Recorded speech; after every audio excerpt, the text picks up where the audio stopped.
Kevin Hatchard, your match commentator for this one, alongside the former Liverpool striker Courtney Sweetman-Kirk. And Courtney, with Ukraine, there is so much else going on here. You know, obviously it's not just a regular football match for them. They have been an inspiration to those in their country. The war in Ukraine, they want to be centre stage in the media. They've said that. They see this as very important to represent their country in Germany over the next few weeks. Yeah, and rightly so. And I think there's always a lot around footballers, and people say maybe just stick to football, but that's very much for them more than football. It's obviously about what they do on the pitch, but the deeper meaning to everything that's going on in Ukraine, and they're fantastic role models for that. Wonderful scene out on the pitch with depiction of the trophy and a number of coloured banners. It really is a wonderful atmosphere in this stadium in southern Germany, the home of Bayern Munich for most of the year. As for Romania, I mean, there'll be a lot of media coverage about Ukraine, quite rightly, but it's been a while since Romania have been in this competition. They've only ever won one game in the finals of this competition. It's a big day for them. Yeah, it is massive, and I think to get to the competition is obviously one thing. As you mentioned, they've only won one game in their history, so to come here to do well, I think if you look at the group, arguably they've got a decent chance. You'd probably say it's the weakest group out of all the groups, so I think everyone in that group will be looking at it thinking we've got an opportunity here to take points. You're thinking 4 points will get you out the group, so if they can put on a good performance here, be very defensively solid and play on the counter-attack, as I mentioned earlier, if they can get a point out of it, they'll be very, very happy. Having escaped the group stage of this tournament for 24 years, back in Euro 2000, beat England in the final game to dump out the Three Lions. That was a look ahead to the action in association with Burger King. Big Match Review on Talksport 2 with Burger King. Bring home the ultimate food satisfaction. Get your favourites delivered now. So the players in the tunnel, what will they be feeling, Courtney? What will the emotions be, do you think? Everyone's a little bit different. I think for me, in the tunnel, it was almost excitement. There was a little bit of nerves, but always excitement. Some players are really nervous.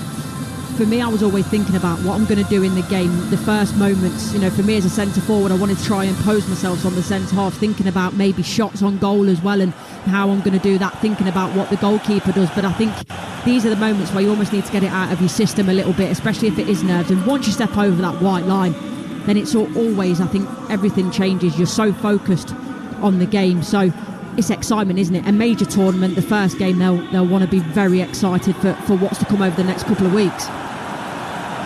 The players emerge from the tunnel to a deafening roar. The Ukrainian players wrapped in the flag of their country. Romania in their traditional yellow. Taras Stepanenko leading out his side, so experienced, the Ukrainian international. 84th cap for him this afternoon. And there is such noise around this stadium, such anticipation, such pride in what these two groups of players have achieved just by getting here. Ukraine were heartbroken to miss out on the World Cup in Qatar, but here they are in the European Championship and got to the quarters last time out. The national anthem of Ukraine.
Tears in the eyes of players and fans alike.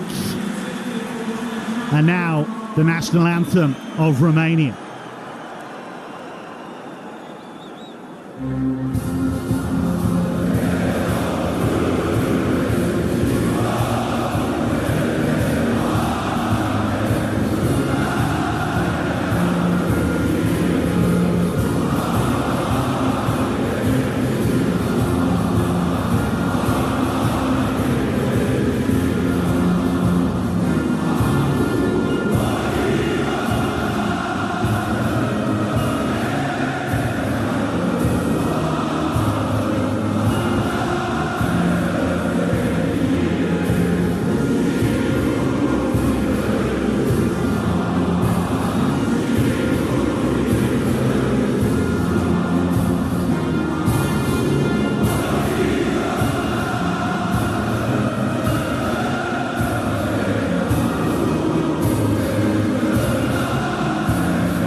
Never get old, those moments of pure passion. And the scene is set. It is always, of course, a feeling of having the hopes of a nation draped around your shoulders when you play games in major tournaments for Ukraine. That weight is a little heavier, of course. But it's time for the talking to stop. It is time for the football to begin for both Ukraine and Romania. And Courtney, wonderful emotion, wonderful atmosphere, but now it's about the players putting that to one side and trying to stay focused on the moment. Yeah, it is. I think when you come into these games, there's so much excitement, there's so much emotion, but you've got to make sure that that's put into the game in the right way, to not get overawed, to not get too nervous. As you mentioned as well, in terms of Ukraine, it's a lot more than football. It's the weight of a nation on their shoulders. But once you step over that white line, you've got to concentrate on the job at hand and the 90 minutes going forward.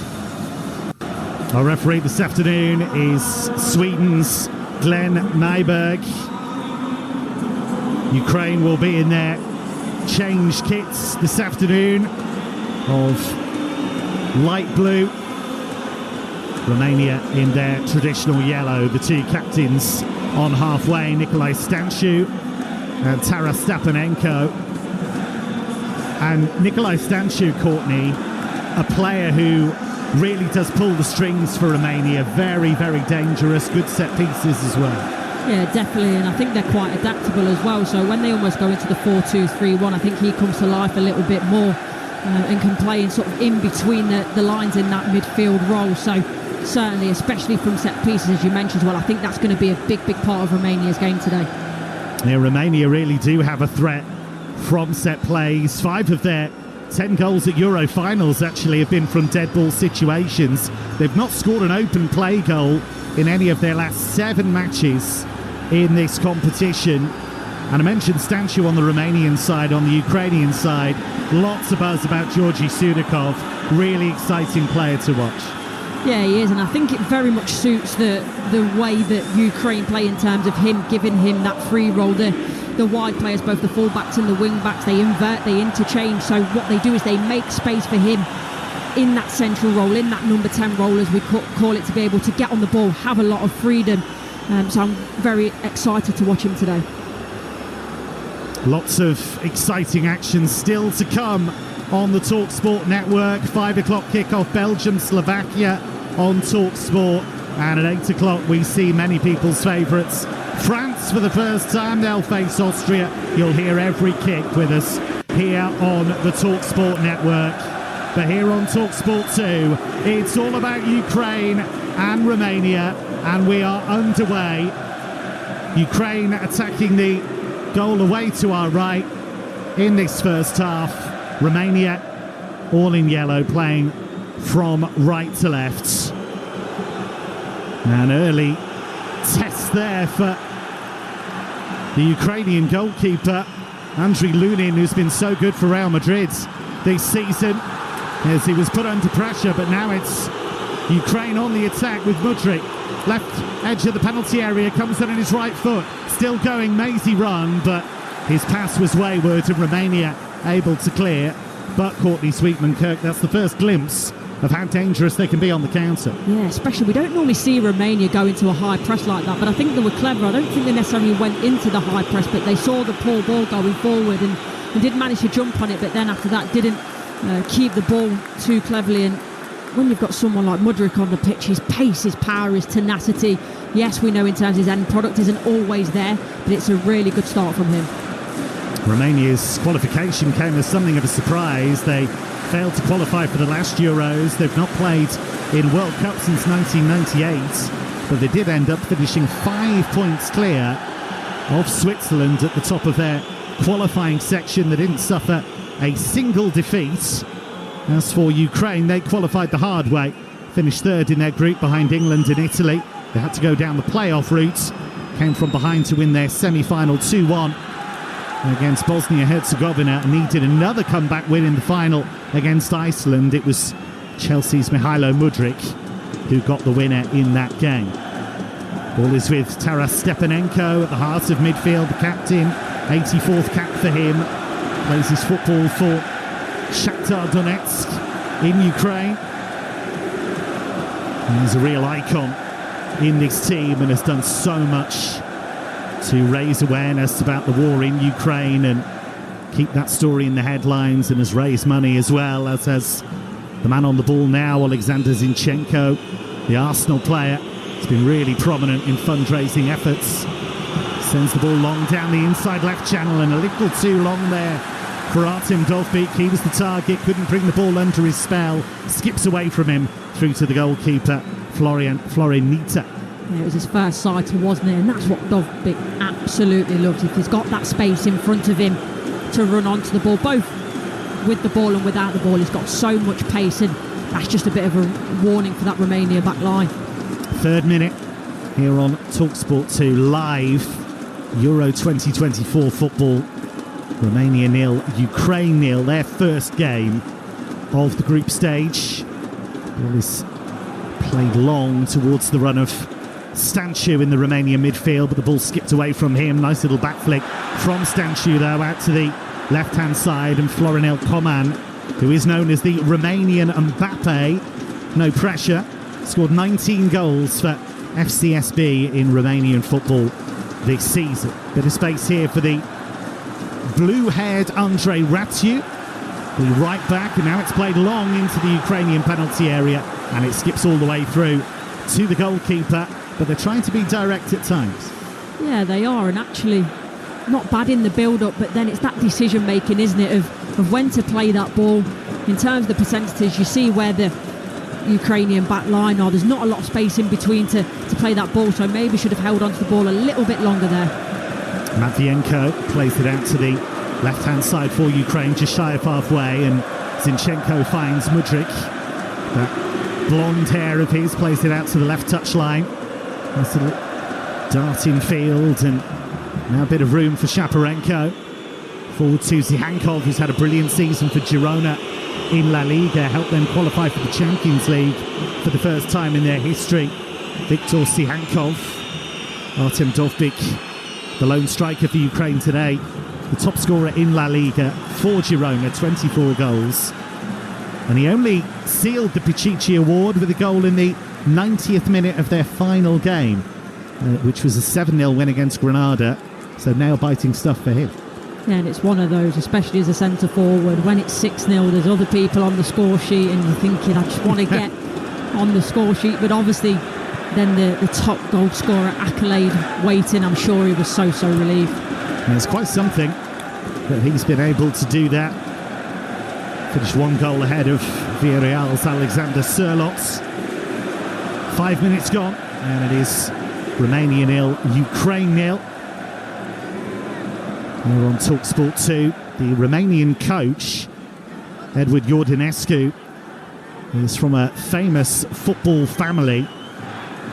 His father, Angel, was in charge of the iconic Romania team that reached the World Cup quarter-finals back in 1994 in the USA. the team of George Hagi, Gica Popescu, Florin Radichoiu. He said he did ring up his dad for advice, but said Angel told him to go his own way and believe in his work, and Edward Iordanescu has done brilliantly to get them here. Yeah, I was reading something actually. His dad was saying, sometimes they have a glass of wine at home, and next thing you know, he's talking about tactics and getting the laptop out and asking questions. So, that heritage of football family, it's certainly an interesting dynamic. Bit of space here on the left for Ukraine, and the cross was cut out well at the near post by Radu Dragushin, the centre-back for Tottenham. Made just 9 appearances, having joined in the January window from Genoa. Was hoping to make more, but it is difficult in the Premier League to try and establish yourself. Yeah, it is, especially in that January window, but from what I've seen of him, I've enjoyed watching him. I think he's got a lot of potential, especially at his young age. I think the thing that impresses me is his positioning to intercept the ball, and also his body positioning in 1v1 battles. I think sometimes with defenders that comes a bit later, but he seems to have that already, and there's certainly a lot to build on, and his pace as well is something that really helps that back line. There's Bournemouth's Ilya Zabani in possession, the centre-back who's earned rave reviews in the Premier League this season. Bit of room opening up here for Dovbyk, who lays it off. The shot from Sihankov was blocked just inside the Romanian penalty area, and you get the sense that they're building a little bit of momentum here. Ukraine, 7 minutes gone, Romania 0, Ukraine 0. Yeah, and I think Dovbyk actually wanted to lay that off a little bit quicker in terms of that movement to get on the ball from his teammates. Wasn't quite quick enough, and then you see the shot, it gets blocked because Romania have chance to collapse the space and get bodies in front of the ball. Here's Mudryk again down this left-hand side, the far side as we look at it. Lays it off towards Stepanenko, but there was a good foot in there in midfield, and now they can look to break with Denis Draguc here. Romania waiting for support to arrive. It was played in towards the edge of the box. It's only half cleared. Right foot shot, and that's straight at the goalkeeper. It was Florinel Coman who had the effort. He's only ever scored once for his country. He's around about 25 yards out. Right foot shot straight at Lunin. No problem for the goalkeeper.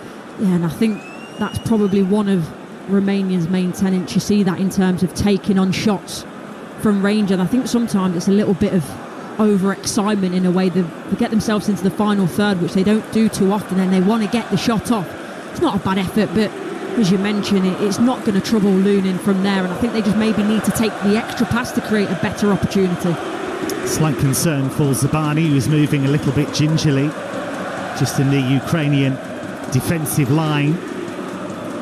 Courtney mentioned that sometimes struggle to score goals, Romania. Their warm-up games weren't exactly inspiring. They drew 0-0 with both Bulgaria and Liechtenstein. Long ball here for Ukraine towards Dovbyk, right edge of the penalty area. Lays it off towards Sihankov, his clubmate at Girona. Now Shaparenko. It's great to see him back out there, Mykola Shaparenko. He missed the whole of qualifying with an ACL injury, but is back in the squad and back in the team. Nice little turn from Sihankov, finding Joachim Konoplia, the right back who played in 9 of the 10 qualifiers. He's very much established as the first choice right back for Ukraine now, Joachim Konoplia. And here is Mudryk taking on Ratiu. Comes in on his right foot, lays it off to Zinchenko, backing him up. Forward now towards Sudakov. We'll see him roaming around trying to get involved, but on this occasion he's forced out of play by Dragushin, and that's going to be a throw into Romania. Dragushin does so well there. He just bides his time. You see so many defenders there just jump in, give away needless free kicks, but he just stands firm and forces the error. Throw in by Ratiu on that right-hand side for Romania. Andre Ratiu of Rayo Vallecano got rave reviews for a wonderful performance against Vinicius Junior in one of the games. And a bit of space for Matvienko. Does like to be in possession. He was linked with Brighton a few times actually when Roberto De Zerbi was the coach with Brighton. De Zerbi worked with him at Shakhtar. Big admirer of the centre-back. And he's been with Shakhtar since 2009. I think now the sort of game, the way it's going to pan out, we're starting to see it. Ukraine being in possession, You see Romania going back into the 4-1-4-1, just in the block and trying to do everything they can to defend the space, both in front and behind. And now it's a case for Ukraine. How do they unlock that? How is it a case of getting the likes of Mudryk on the ball and getting him to run at players, or is it moving the ball more quickly through the thirds? Sudakov in possession now, the kind of player that can do that, can unlock that kind of block. He's been doing it time and time again at club level with Shakhtar Donetsk. He's only 21, Georgi Sudakov, the number 14 for Ukraine. And he has been strongly linked with a move to the Premier League and elsewhere. But Shakhtar intending on driving a hard bargain. Played here towards Dovbyk, edge of the area. A roar of anticipation as he tried to latch onto that throw-in, but Romania had numbers back there. Yeah, and initially he does really well, uses his strength, holds the defender off, but just on the turn it gets stuck under his foot a little bit and he can't quite get away quick enough. Here's Sihankov, jinking infield from that right touchline. That's what he loves to do.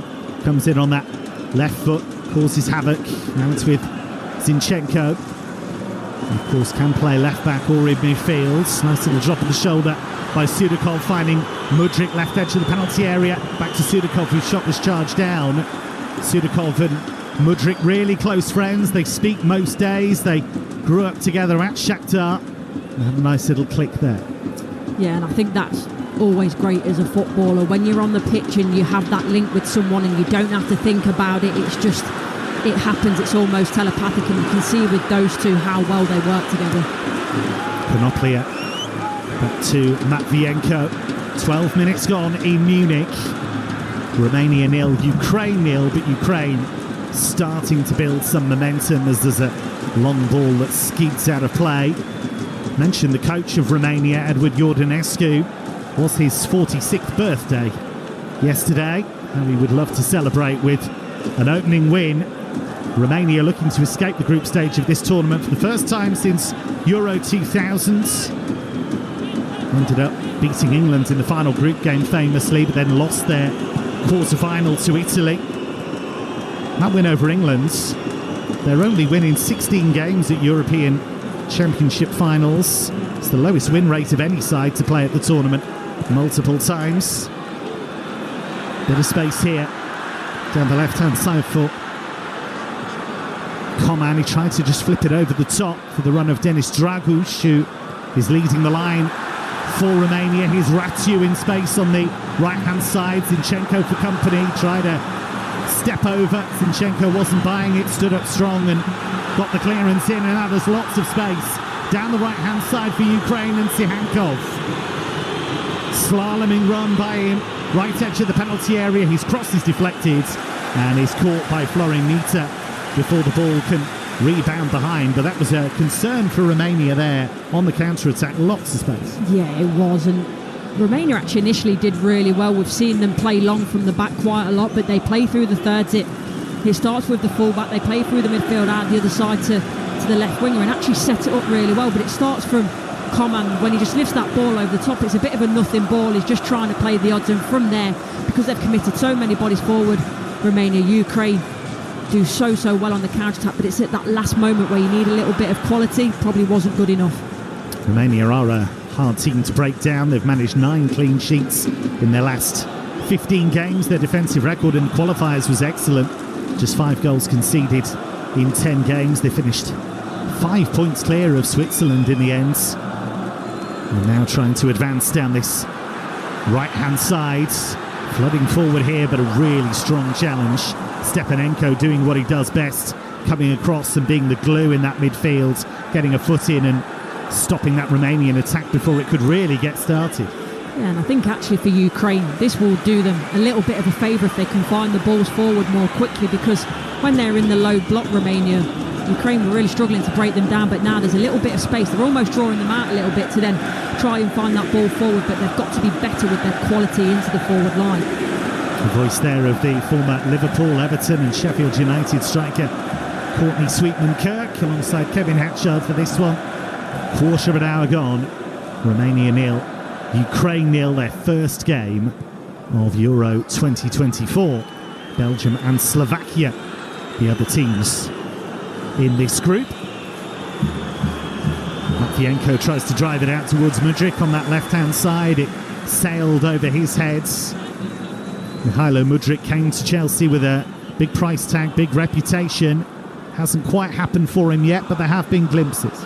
Yeah, you're right, exactly with that. It's glimpses, it's moments, and I think that's always the thing, isn't it? When you come to a Premier League with a price tag, with a reputation, you've got not just the eyes of England on you, but all around the world, and he's maybe struggled with that a little bit at times, but he'll hope that next season he can change that and find more consistency in his performances for Chelsea. Bit of space here for Nikushaw Banku, the left back who loves to get forwards. Out to Coman on this near side, the Romanian left. Comes in on his right foot.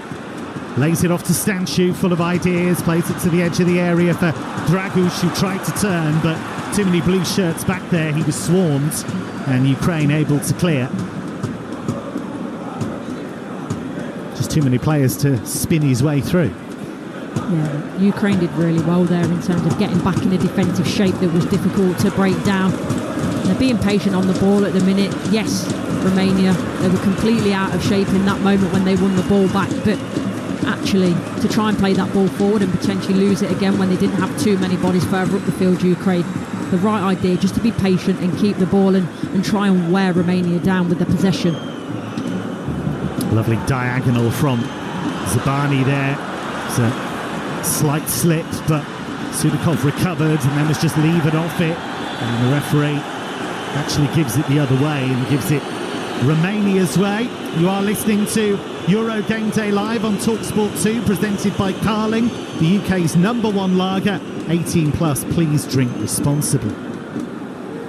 And Sudakov just slipped at the vital moment there, otherwise he could have had some space. Yeah, he did, and he gets back up quickly, but then the ball gets away from him and he charges into Marin. I think he's trying to atone for his error, but with a bit too much vigour, let's say, and completely misses the ball. But I don't mind that idea from Ukraine. I like that. Being in possession, keep the ball, but actually when they see the opportunity to play the long diagonal, it's on, and it was a good ball. It's just a shame about the touch. Space there for the Romanian centre-back Burka, trying to swing it out to the far side as we look at it, the Romanian right, but once again Ukraine able to win it back. Ukraine have only lost 5 of their last 30 internationals, have kept clean sheets in 9 of their last 20 games, so they are a tough team to beat. They're always going to get plenty of support in Germany. They've played some of their qualifiers in Germany, they've played friendlies in Germany. Shakhtar have played Champions League games in the country too, with those games not able to take place in Ukraine, of course, because of the war there. And it is estimated that more than 1 million Ukrainian refugees have settled in Germany, so there is going to be that widespread support. It's not just Germany, is it? I think it's certainly all around Europe as well. Here's Konoplia, the flame-haired right back, picking up possession for Ukraine. Sihankov moves it infield, and now Shaparenko back to Zabani, who seems okay, picked up a bit of a knock a few minutes ago, but is moving freely now. 19th minute, Romania 0, Ukraine 0.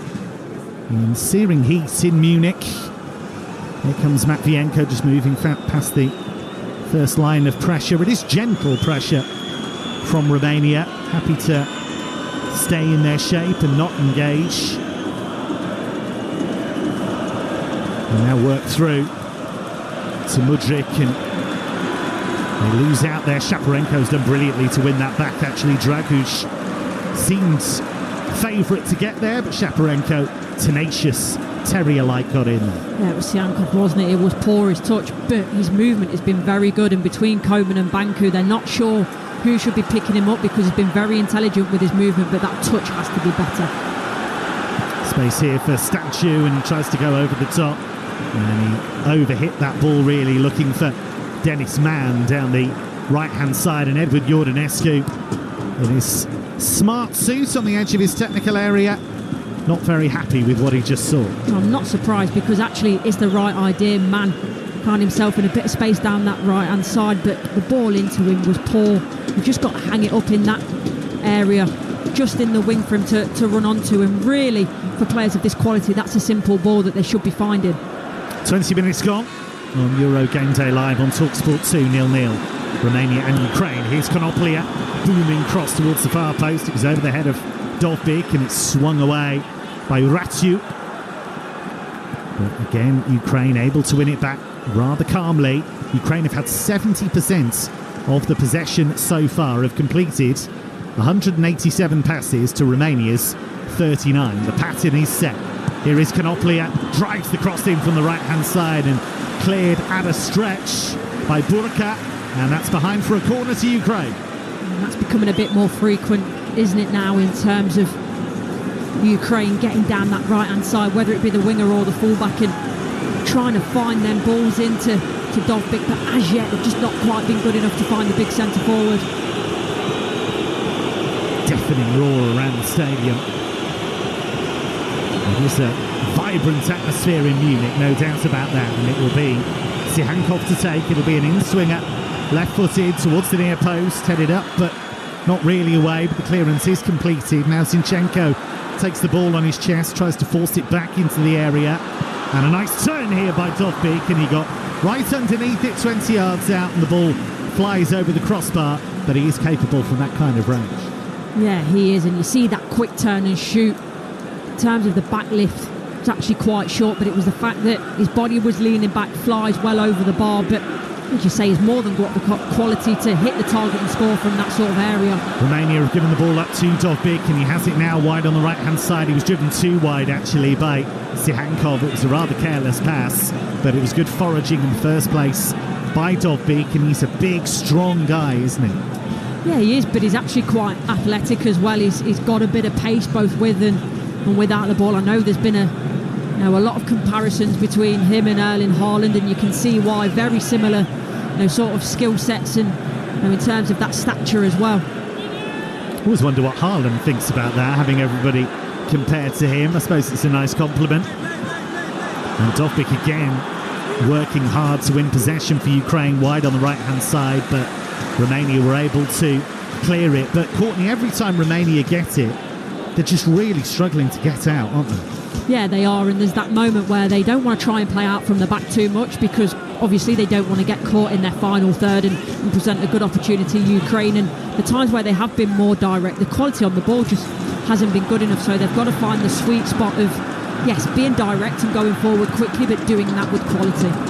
Now they work it to this right-hand side, slip through towards the edge of the area, and Dragush out to Ratyu. That was better. Cross was deflected though, and into the gloves of Andriy Lunin, who got the nod ahead of Anatoly Trubin for this opening game. As I say, Ratyu, he finds himself in a good position. It just comes off the head, doesn't it, of Zinchenko in the end, but just taking a little bit more care. It's almost just trying to be chipped into the box to an area. I want it to be a bit more deliberate in those areas. 24th minute in Munich. Romania 0, Ukraine 0. Here's Konoplia again down this right-hand side. He's been a regular outlet for them. Finds Sihankov trying to dance his way past the challenge on the edge of the area, but big Andrei Burka stood strong, and the ball goes behind for a corner. And he did, but again, that link-up, Konoplia down that right-hand side with his winger is going to cause some problems. If they can get the ball into the box with quality to Dovbyk, I think that's where Ukraine are going to break Romania open. It is a corner then for Ukraine, and Sihankov raises his right hand and puts it into really poor delivery, though really flat, easily cleared by Romania. Zinchenko across the cover to stop the counter-attack, but Ukraine have to be better than that. I think that's been the story for Sihankov as well so far. I think he's got himself in some brilliant positions, but in terms of that end product, the ball into the box, whether it be from the deliveries from the corner or in the wide areas, it's certainly not been good enough so far. We've got 8 goals and 7 assists in La Liga this season for Girona. Got 3 goals in the qualifiers. Scored against Iceland in that playoff final, but he hasn't quite sparked into life just yet. Edward Iordanescu, I can tell you, the Romanian coach, is shouting himself hoarse at the moment. Not a happy man with some of the things he's seen so far. He said he can sincerely promise his fans that players will give absolutely everything on the pitch. Said that Ukraine have some good experienced players, some players who play in England, and they are dangerous. Here is Sihankov again. But again, he just dwelt on it a little too long and challenge was swiftly made by Nikushaw Banku.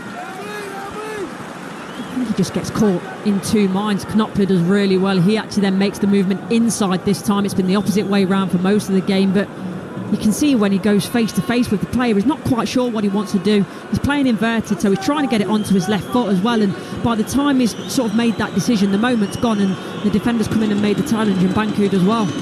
If you are that sort of player who comes in on your left foot or comes in on your right, you need your fullback to be really attack-minded, I'm guessing. Yeah, certainly. And if he's going to come inside, then actually Knopfler probably needs to start going on the outside and not go on the inside so much, because it just cuts down in terms of what Ukraine can do. Shaparenko trying to switch the play to the left-hand side. Mudryk has got in there. It was a mistake by Ratiu, and to his credit, he really recovered strongly. That was brilliant, because he could so easily have panicked there and brought Mudryk down, but he didn't, and he managed to win the ball back, and now it's Romania on the attack with Dragush. Now Razvan Marin down the right-hand side. It's a twisting, turning run by Dennis Mann, and the ball deflects behind for a corner, and that was much, much better from Romania. The initial touch, by the way, by Dragush, absolutely wonderful. Brings it down with the side of his foot, and then he's busting a gut to get back in the box, and I suppose that was the only problem, the fact that he dropped so deep that when Romania did get high up that right-hand side, they didn't have enough bodies in the box if they would have liked. Corner then to Romania. 27 minutes gone here on Euro Game Day Live on Talksport 2. It'll be Dennis Mann of Parma in Italy who will take this corner. It will be left-footed, it will be an in-swinger. It's got some big targets to aim for. Whipped in, only half cleared, and in the end Ukraine are able to smash it up towards halfway. Set pieces from both teams haven't really been up to scratch so far. No, but I think you could see what Romania were trying to do there. Marin, he was running across that front post. I think he was trying to get the flick on, but then doesn't quite get the contact that he needs on the ball in the end. But certainly for Romania more so, I think they really need to take care over their set pieces, because that's going to be their main way of scoring in the game. Space here for Stanciu, who is the creative heartbeat of this team. Nikolai Stanciu plays his football in Saudi Arabia. But he only scored 4 league goals this season. He did get 3 in the qualifiers. Here he is again, Stanciu, trying to play around the corner, inside right channel, 25 yards out, but Ukraine able to clear through Stepanenko. Such a good insurance policy in front of that defensive line. Crossing the right-hand side too close to Lunin. And Ukraine win possession back. Andriy Lunin, who so important in Real Madrid's Champions League winning campaign, but he missed the final. There was a feeling that Thibaut Courtois was going to be picked ahead of him anyway, but he was also ill in the week of the final, and he only actually made it to Wembley very, very late to, as it turned out, join in the celebrations. A terrible clearance here by Lunin though, and now a shot from the edge of the area. It's an absolute stunner. Nikolai Stanciu, their captain, their inspiration, right-footed drive, edge of the area, and it flew into the top corner. Ukraine gave up possession. They were punished. It's Romania 1, Ukraine 0. Well, what a strike this is, by the way. I mentioned earlier, Romania, they have a lot of shots from outside the box. Sometimes they're quite low percentage, and this one was, but Stanciu, wow. The quality, the whip on this ball is incredible. Ukraine, though, they've only got themselves to blame. It's Matvienko, I think, with the poor ball back to his goalkeeper. That's where it comes from. There's not enough on it. It gets closed down. Lunin, it's a really poor ball out from him. But from this moment, Stanciu, the more we see it on the replays, the absolutely better it gets. The ball's coming over from the right-hand side. He's got to whip it with his right foot. Left-hand side of the goal, top right-hand corner. The way that he has to swivel his hips to generate the power and direction on this ball is absolutely incredible. What a wonderful goal. Well, good leadership from Alexander Zinchenko. Went straight to Lunin to build him back up after that error. But wow, what a strike from Nikolai Stanciu. His 15th international goal, and what a goal. He's the one that in all the previews people have said he's the one that can make something happen. in the blink of an eye, and boy did he do that. And Romania, against the odds, against expectation, have taken the lead against Ukraine. And now Ukraine, who came from behind in the playoff semi-final, came from behind in the playoff final, they've got to dig deep again. Yeah, they have. And actually, it was a good passage of play from Romania for that 3 or 4 minutes, putting pressure on, keeping the ball in that Ukrainian defensive third. And I was going to say, when you keep putting this pressure on, can you make something from it? Well, wow, they have in the most spectacular of fashions. Nikolai Stanciu, who has been around the block. He's played in Romania, in Czechia, in Saudi Arabia, in Belgium, and China. And on the big stage, he has delivered in Romania's opening game of Euro 2024. And the Romanian fans, decked out in yellow, red and blue, are bouncing all around this cavernous stadium in Munich. But Ukraine will be so disappointed with the nature of the goal. I mean, you have to hold your hands up sometimes if somebody smashes one in from the edge of the D, but he should never have got the chance. No, it shouldn't have, and it comes from Razvan Marin, the fact that he wants to go, he wants to try and press the goalkeeper. That puts Lunin under pressure. Should he do better? Of course he should, a goalkeeper of his quality. But from then on, Stanciu, wow, can't tell you how difficult that is. When the ball's come across from your right-hand side, you've got to change your body shape. You're to the right-hand side of the goal, and to be able to whip it with that amount of pace and quality into the top left-hand corner, it is so, so difficult. Referee just having a word with Stanciu and a couple of his Ukrainian opponents. You are listening to Euro Game Day live on Talksport 2, presented by Burger King. Bring home the ultimate food satisfaction. Get your favourites delivered now. Free kick won down the left-hand side by Denis Dragush, who is a standard Liège player but has been on loan in Turkey with Gaziantep. 15 goals this season, including 4 in his final 4 games of the season, and he's actually played with a fair bit of confidence. Yeah, he's done well. It's really clever in terms of protecting the ball there, making sure that if the defender's going for it, he's got to come through the back of him, and that's what happened in this now. Just in line with the edge of the 18-yard box, right near the throw-in line, probably a yard or so in. It's a really good opportunity for Romania to double the lead. 33 on the watch. Romania 1, Ukraine 0. Here on Talksport 2. Stanciu to take this free kick, whipped in well and headed away by Dovbyk. It was excellent defending by the striker, and he's put it behind for a corner. Really had to be, because yet again by Stanciu, the way that he whips that ball and swivelled his hips really quickly to get the power, the pace and the bend on that ball, and it was hurtling into a really good area. Stanciu would like a ball to be able to take this corner with. He's struggling to get one at the moment. It is quite some scene, I can tell you, behind that goal. The Romanians are having a party, and it is a loud one. Stanciu to take. Eventually, just having a word with Denis Mann. Referee just sorting out a bit of pushing and shoving. Dragushin is right next to Zinchenko, and let me tell you, that is a mismatch.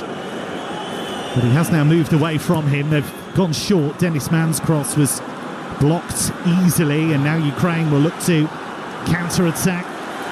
And Sudakov was just levered off that ball all too easily as he looked to hit on the counter. Here is Banku for Romania, and that's blocked for a throw on the near side of the left for Romania, which they take quickly. Flick on was towards Coman, but he couldn't quite get there. Romania really looking lively since that goal. They sense an opportunity here to go on and get a second and take full control of this game. As Denis Mann comes in field onto his left, tries to play the reverse ball, but that's swept clear by Ukraine.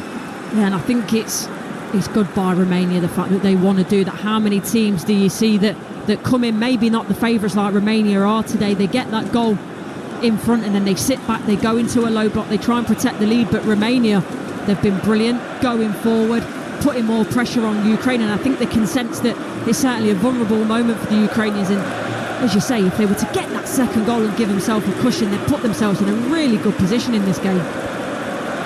This is the first ever competitive meeting of these sides. They've previously met in 6 friendlies. Romania won the first 3. Ukraine won 2 of the last 3. But they're behind in this game, thanks to that wonderful strike from Nikolai Stanchuk. Here's Mudryk going the long way around, left-footed cross, and the defensive header from Dragushin just about clears the bar. Brilliant play by Mudryk to put him under pressure, and the Spurs defender did just enough. Yeah, he did, but you saw that moment. He's looking round thinking, where is this ball heading? Comes off the top of his head, and thankfully for him, a sigh of relief as it flies over the crossbar, but could have quite easily troubled his own goalkeeper there. Dragushin making the calming gesture to others. I think he was the one that needed to be calmed down there. They've taken the corner short, and it's out to Sihankov.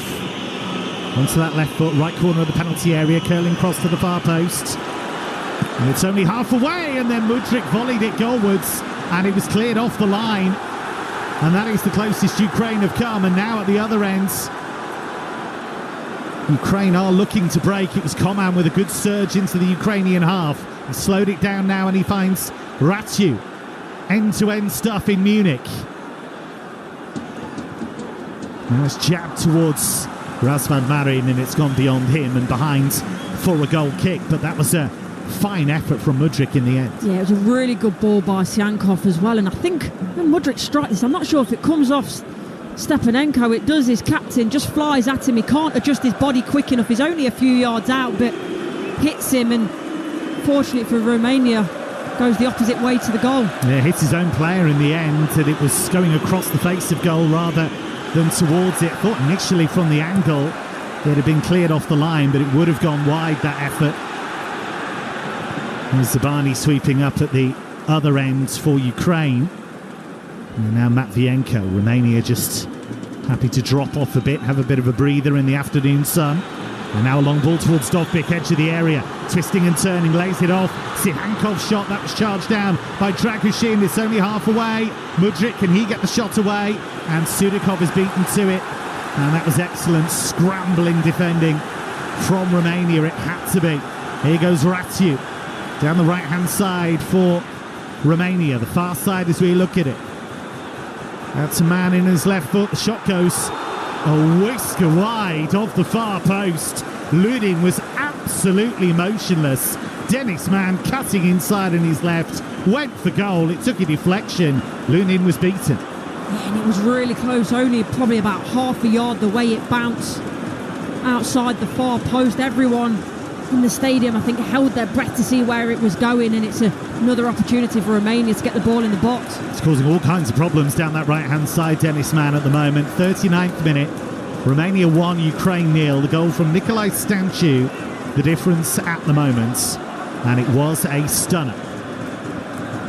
Corner here for Romania from the near side, the left. It'll be an in-swinger from the goal scorer, Nikolai Stanchuk.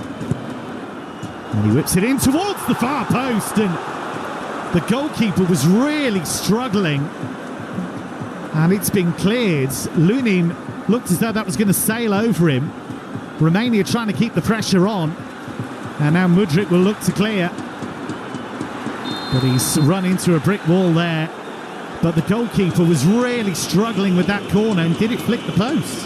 Yeah, it was caught in no man's land a bit, wasn't he? And the way it's curling back in, it does. It comes off the bottom half of the crossbar. Luckily for Lunin, bounces away from the line and back out. But again, it's all about that delivery, the way that he whips it with so much curl back across into the goal, and Romania are well on top at the moment. Yeah, Lunin was really struggling there, and had it been a touch lower, that would have been a goal straight from a corner. And Lunin, who made the error that led to Stanchuk's goal, does look nervous, no doubt about it. Here's Konoplia. Wide on the right for Ukraine, in an advanced position, back to Sihankov, who spins in field and finds Zabani, pushing up from centre-back. Has the composure and the confidence to do that. Now Stepanenko, the captain, works it to Matvienko. Romania very deep here, allowing Ukraine to push up as we move into the final 5 minutes of normal time in this first half. So Romania have hit the bar. They've had a shot deflected just wide, and that's all since they took the lead. Here's Stepanenko though for Ukraine. And now Sihankov inside right channel, shifted out to Konoplia forwards, and it was a poor ball. Although, was he expecting Sihankov to make a different run? It's out for a goal kick. Yeah, potentially, but I think spoke about it earlier in terms of Sihankov and Konoplia. They've got to recognise each other's strengths and weaknesses, and that ball by Konoplia down the line when Sihankov, he doesn't like playing on his right foot. You can see he's all left foot. He constantly wants it on his left foot. So to play that ball down the line there, I think it's the wrong decision. But you've got to give credit to Romania. They're picking and choosing their moments. So there you see they're getting a really low block, really difficult to play around. But when the moment presents itself, they're going forward, they're attacking, and they're keeping the pressure on Ukraine. Ball towards Sihankov, but he was beaten to it by the left-back Banku. He's done a decent job down that left-hand side for Romania. He's had plenty to deal with Konoplia and Sihankov. Here is the red-haired Konoplia. He moves in field now, and he finds a bit of space for Sudakov in the centre circle. Forward to Mudryk now. Mudryk forward to Dovbyk in the area. And that's really strong defending by Andrei Burka, who just moved across, shoulder-to-shoulder challenge on Dovbyk. Didn't let him get the shot away. And that was outstanding play from the Romanian centre-back. Yeah, it was, and gets congratulated by his teammates, rightly so. I think Dovbyk's expecting the challenge to come in, but it doesn't. He almost gestures to go and then stops, keeps running with Dovbyk, and then just lets him run it out of play. It's very, very intelligent defending. Went out for a goal kick. 42 minutes gone. Romania 1, Ukraine 0. All 8 games so far in Euro 2024 have had a goal in the opening 30 minutes. And 6 of the games have had at least one goal from outside the box. Got a bit of a problem here. The referee, Glenn Nyberg, just calling the medics on because there does seem to have been a head injury. There's a concern here with a Romanian player down on the floor being attended to. But overall, Courtney, Romania weren't the favourites coming into this game, but the game plan seems to be working at the moment, and they have looked more and more dangerous as the half has worn on. Yeah, they have. I've been really impressed with them. In terms of the game intelligence and the game management, I mentioned it a few moments ago, the way that they're going forward, they're attacking, they're putting that pressure on when the moment is right, and then, taking the times, taking that breather, sitting into the low block. You can't do that high press and attack for 90 minutes of the game. It's just not physically possible. So they're doing very well at just reading the game and knowing when to sit back, knowing when to attack. And for them now, in these last few moments, this first half, it's just about keeping switched on, making sure you don't concede late in this half. And it'll be a very happy team talk at half-time if it stays like this. I'm going to hazard a guess that there's going to be a fair bit of sunburn tonight with some of these Romanian fans. A lot of the shirts have come off. It is blazing sunshine in Munich. And unless the factor 50 has been slapped on, I think there might be a little bit of soreness in the morning. But if the scoreline stays like this, those Romanian fans won't care about that.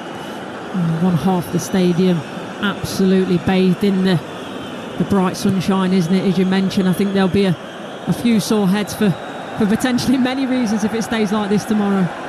Here's Zabani. We've moved into the final minute of normal time at the end of this first half, and Ukraine need to find some answers.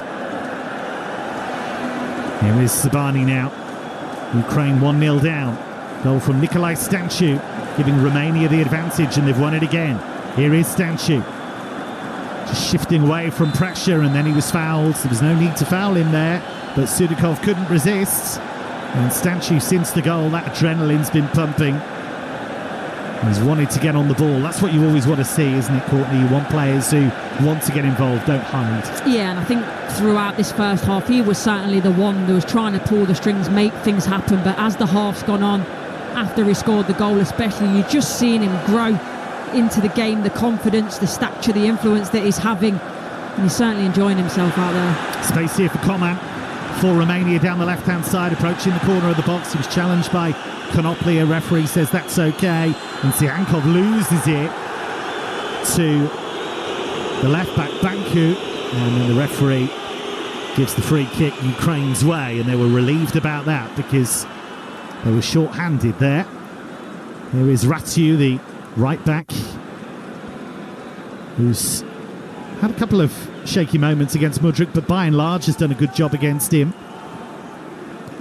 Ukraine just haven't been able to create the chances they would have wanted to in this first half, but they might now with Sudikov rolling it into the penalty area, not on the same wavelength as his good friend Mudryk there, and the ball rolls harmlessly towards Florin Nita, the veteran goalkeeper for Romania. I wouldn't go as far as to say is panic in terms of the way that Ukraine are playing, but you see a little bit more urgency, but it's not urgency in a good way that sometimes that we see in getting forward and maybe injecting a little more pace and tempo. It's a little bit more ragged and a little bit too desperate at the moment to try and get back on the score sheet, which is understandable, but we've got to be a little bit more patient, I think, in the second half. Ukraine have conceded the opening goal in 9 previous games at Euros finals, and they've gone on to lose 8 of them. The exception was a 2-1 win over Sweden back in 2012. So you can understand that trepidation that is starting to creep in. Good strong challenge by Zinchenko, stepping out of defence to win that ball for Ukraine, who trail 1-0 here on Talksport 2. Konoplia 10 yards shy of halfway. Now they roll it out to Shaparenko, drives it long down the inside right channel looking for Sudikov, but he just couldn't get away from the back line, and that was always going to be a tough ball to catch up with, and the goalkeeper able to come out and patch it. I think Sudikov is certainly getting frustrated. He wants to be that influential figure in that free roll and is played all across the line, but just can't quite influence the game. Half-time in Munich and a surprise on the cards. It is Romania who have the half-time lead. A stunning goal from the edge of the D from Nikolai Stanchu after an error from the Ukrainian goalkeeper Andriy Lunin. Ukraine must improve after half-time. And at the break, it is Romania 1, Ukraine 0 on Talksport 2. Euro Game Day Live on Talksport 2 with Carly, the UK's #1 lager. 18 plus, always drink responsibly. Let's go live to hear about that winning goal. The crowd's gone absolutely wild here. How on earth do you sum up your emotions right now? Amazing. A hat-trick is just the best feeling ever. Is it though? Is kicking a ball into the back of the net really better than food fulfillment from Burger King? That warm, fuzzy feeling of total food satisfaction, like finishing the last bite of a Gourmet King's Barbecue Steakhouse Angus. No. Correct. Burger King. That's food fulfillment. This tournament, prepare for greatness with William Hill. Get ready for last-minute winners, legendary goals, and straight red cards. Oh, what was he thinking? Win 25% more on every single game this tournament with Bet Builder Extra, online or in the app, only from William Hill. Available day before match to kick-off. Bet Builders are 3+ selections at 3-1 or more. Pre-match singles, match stake £20. Full T's and C's apply. 18+, begambleaware.org. You could skydive out of a plane or swim with sharks. You might even skinny dip in icy cold waters.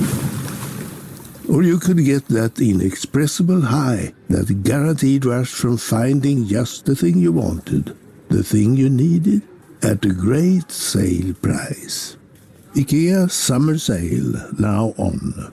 IKEA, the wonderful everyday. Well, you can see why people are talking about Asda, can't you? Of course, on paper, Asda have a great lineup with 2 for £7 on Coke 8 packs. Then there's pizza price drops, including the talented spicy chicken fajita flavour and classic 4-cheese deep dish. Worth £3 each, now £2 each. And don't forget the dependable garlic flatbread was £1.80, now £1.50. What a lineup! Get match ready at Asda this summer. Asda, that's more like it.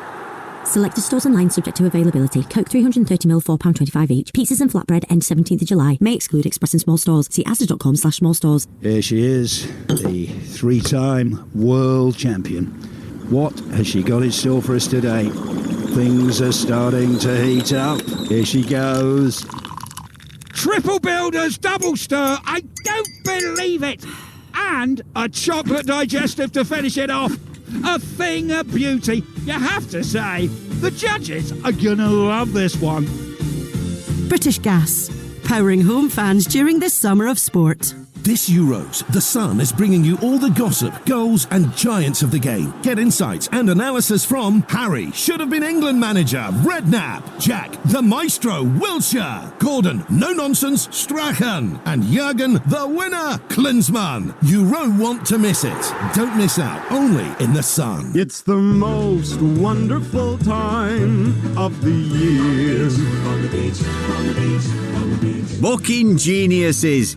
Get up to 5 gigs of free mobile data for your holiday when you book with On the Beach.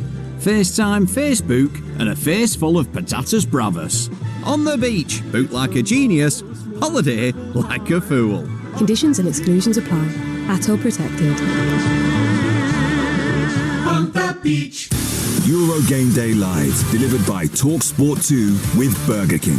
What's better than a last-minute winner? A crispy chicken royale delivered straight to your door. Talksport 2. 24 teams, 10 host cities, 1 glittering prize. Pump up your summer. Euro Game Day Live on Talksport 2. Treffers! Kylian Mbappe, right-footed, saved by Jan Sommer!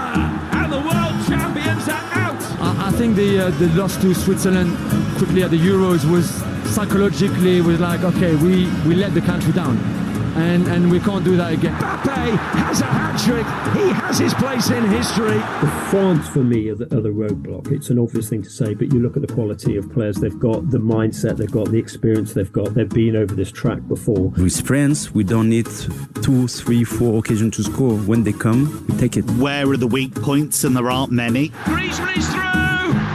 It's 4. Alaba with a high ball into the area. Arnautovic, a stooping header. The only concern about them is some key players missing. No Sasha Kalajic up front. The goalkeeper's missing. Schlager, he's injured. Sava Schlager in midfield, he's injured as well. And no David Alaba as well.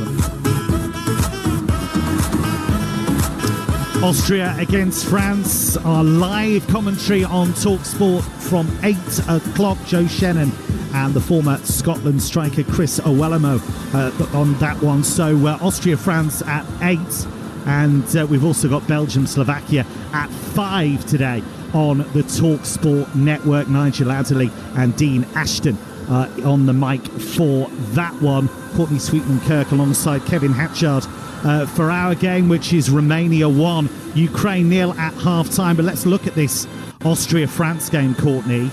We've had some big games, big names who've started the tournament with a bang. Jude Bellingham, Jamal Musiala started so well. Are we going to see the same from Kylian Mbappe? Well, I hope so. I think all football fans, you want to see, the best footballers play on the biggest stage, and obviously in light of his transfer to Real Madrid as well, all the spotlight is on him to perform, and I think for me it should be a game that France should win, and he should be at the forefront of everything. He'll want to kick it off with a bang, and I think that's, as a footballer, the start of a tournament, you want to try and get in there as quickly as possible, and that's not, it depends, how the back of the season is gone, how fit you feel going into the match, but if you can start with a positive performance, very much like Jude Bellingham did last night, then it certainly sets your confidence on a high for the rest of the tournament. He's been ill in the build-up, Mbappe. We don't know if he's going to be at 100%, but for all the talk about his future, and some people think he's a diva and what have you, I've always seen him as just an exceptional young player who just wanted control over his future.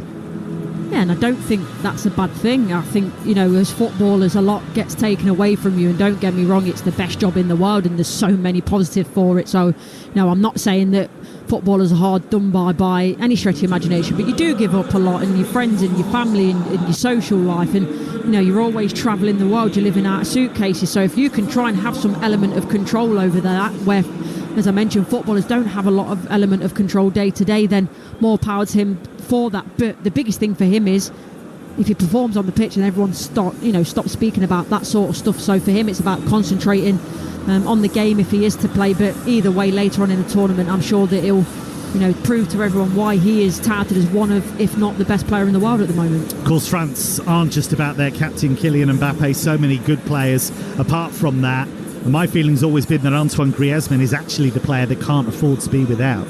Yeah, he's one of those, and even though he's a forward player and he's looked to, is not necessarily the most spectacular. And because of the amount of quality that France have got in that side, and you mentioned Kylian Mbappe, I think everyone always speaks about him, but as you mentioned, I think there's always a player in every team. It's normally sort of that defensive midfield area, but for me, you're right, it is Griezmann in terms of that glue that holds everyone else together, that makes everything tick. And I think without him, France are certainly a little bit of a different side, and he just brings that little bit of calmness and assuredness to this relatively young French side. Just a word on Austria. Ralf Rangnick was in England for a short time with Manchester United, but was in the midst of a club that was rather chaotic, I think it's fair to say. But he's a guy that loves his teams to press high. He's all about energy, isn't he? Yeah, he is. And, with that Manchester United team, as you mentioned, it's a club that's been in a difficult position, a little bit of disarray for a while. And in terms of the players that he had at that time, in terms of that high press, the aging squad, it just wasn't going to work. It didn't suit his style of play. And that's probably an argument for, in terms of Manchester United's management recruitment, and that shouldn't have happened because it wasn't a coming together of styles. But definitely got it in the Austria team in terms of the players that he picks. He calls up to elicit that sort of gameplay, and you can see why. He is a renowned manager. Obviously, it just didn't work out for him at Manchester United, but that's not the only manager for that to happen to in recent years, is it? So France against Austria at 8. We've also got Belgium, Slovakia at 5. What do you make of Belgium? Because there's all this talk about the golden generation. Not quite sure they were ever the best team in the world or the best team in Europe. They do still have some talented players.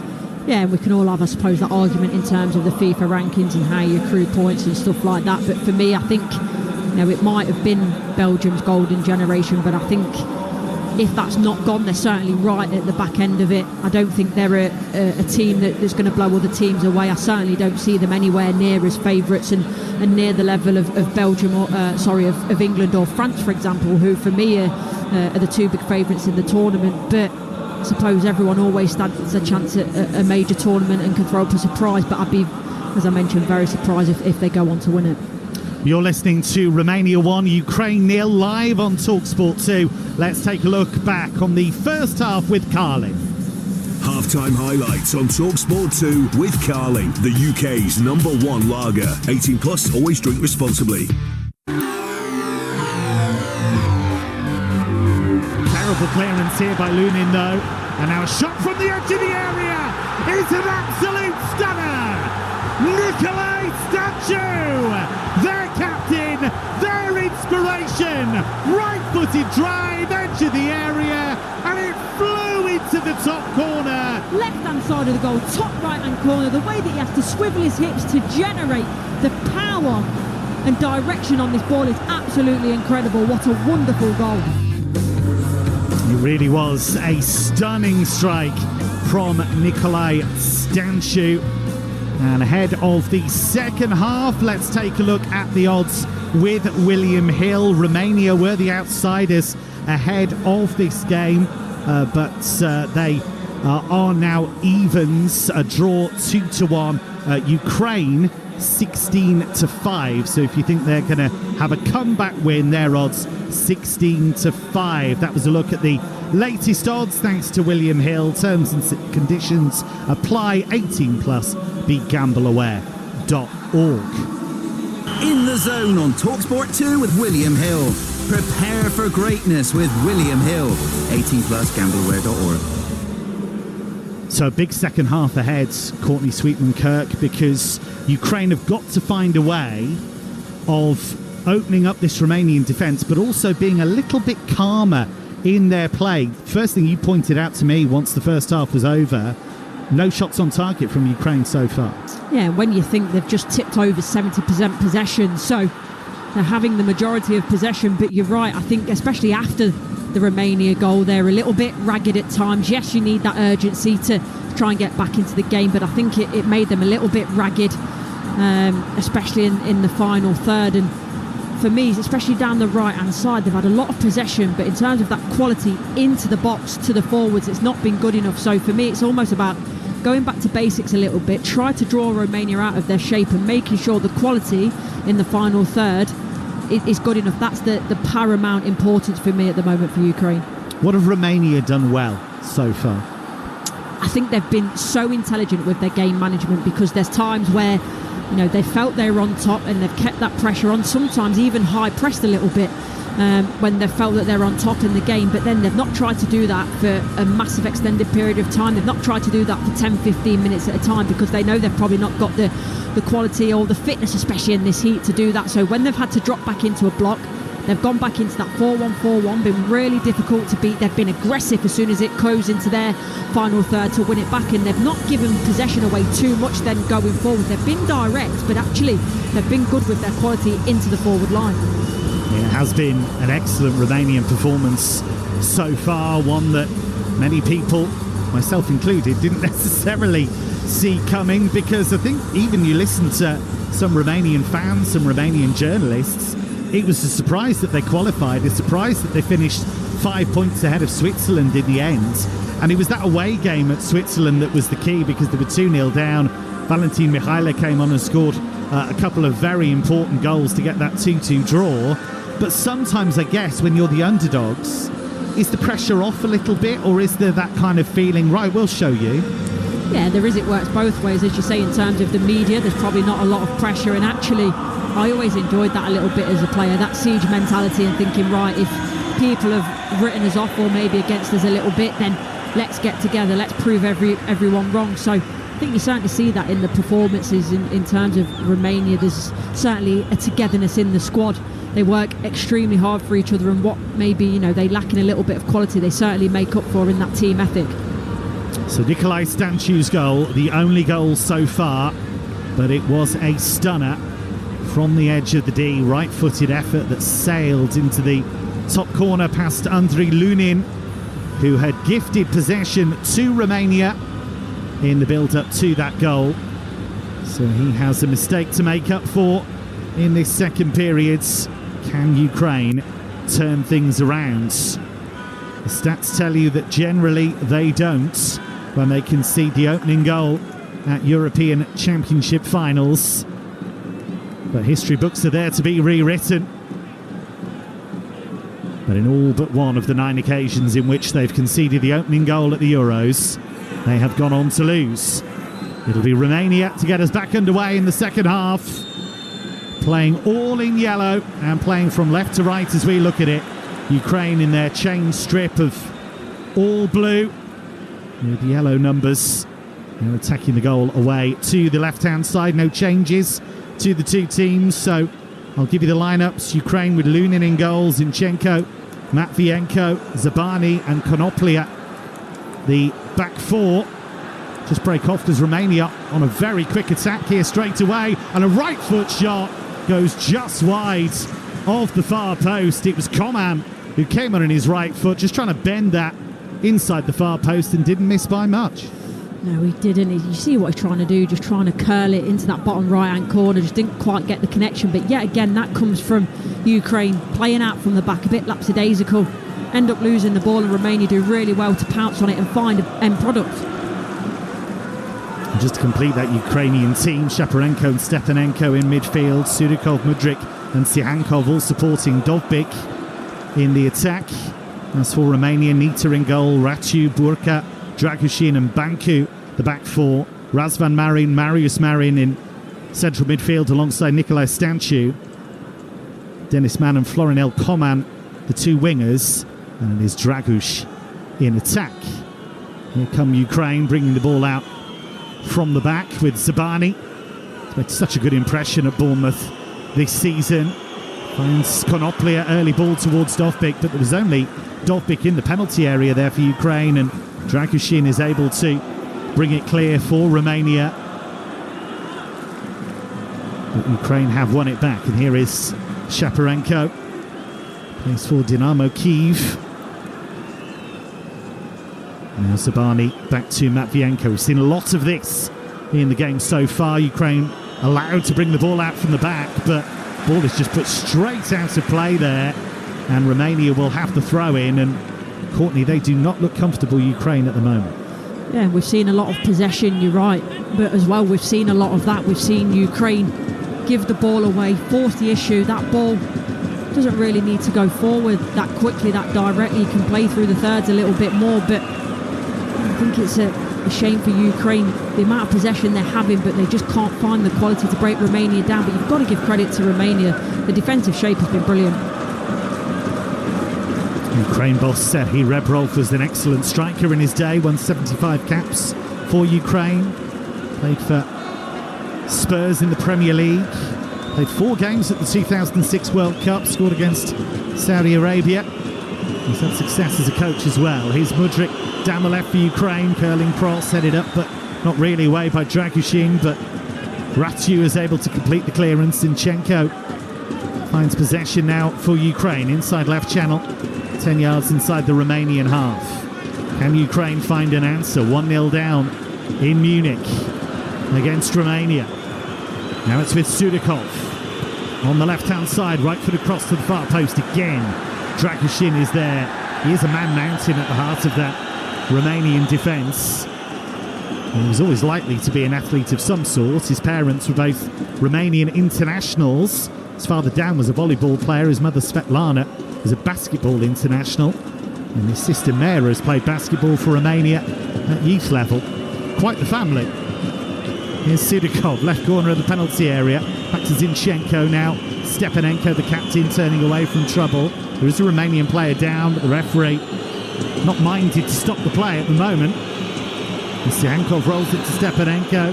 He curls it out to the left-hand side. Romanian fans booing here. They want the game to be stopped. Dragush is now getting to his feet.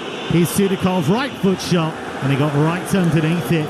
He was 25 yards out, and the ball sailed over the crossbar. It remains 1-0 Romania. He finds himself in a good area, Sudakov.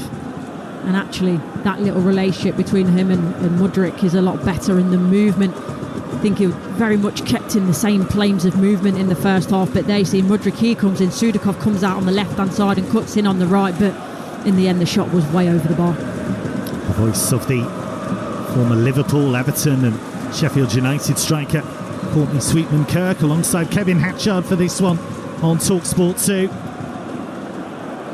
Euro Game Day Live.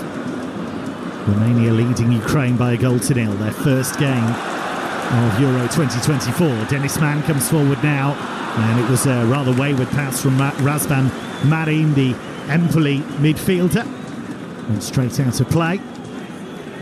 It's a shame. You saw what he was trying to do. He just wanted to open up on his right-hand side and push it down the line to his teammate Mann. But again, that comes from a bit of indecision on that Ukrainian left-hand side, both competing for the same ball, and leaves that space for Mann. Lovely touch there by Dragush to find Dennis Mann. His cross cleared at the near post by Ukraine, and then Mudryk can't keep the ball in. It'll be a Romanian throw on this near side, the right, level with the edge of the penalty area. Ratiu has it. The extraordinary blue hair of his, a little like Sonic the Hedgehog. Nice little turn here by Dragush, right-footed cross, all the way through to the edge of the D. Stanciu, lovely turn. Can he do it again? He ends up passing the ball square, and now they've been caught out. Marius Marin has lost it, and now Ukraine are on the charge.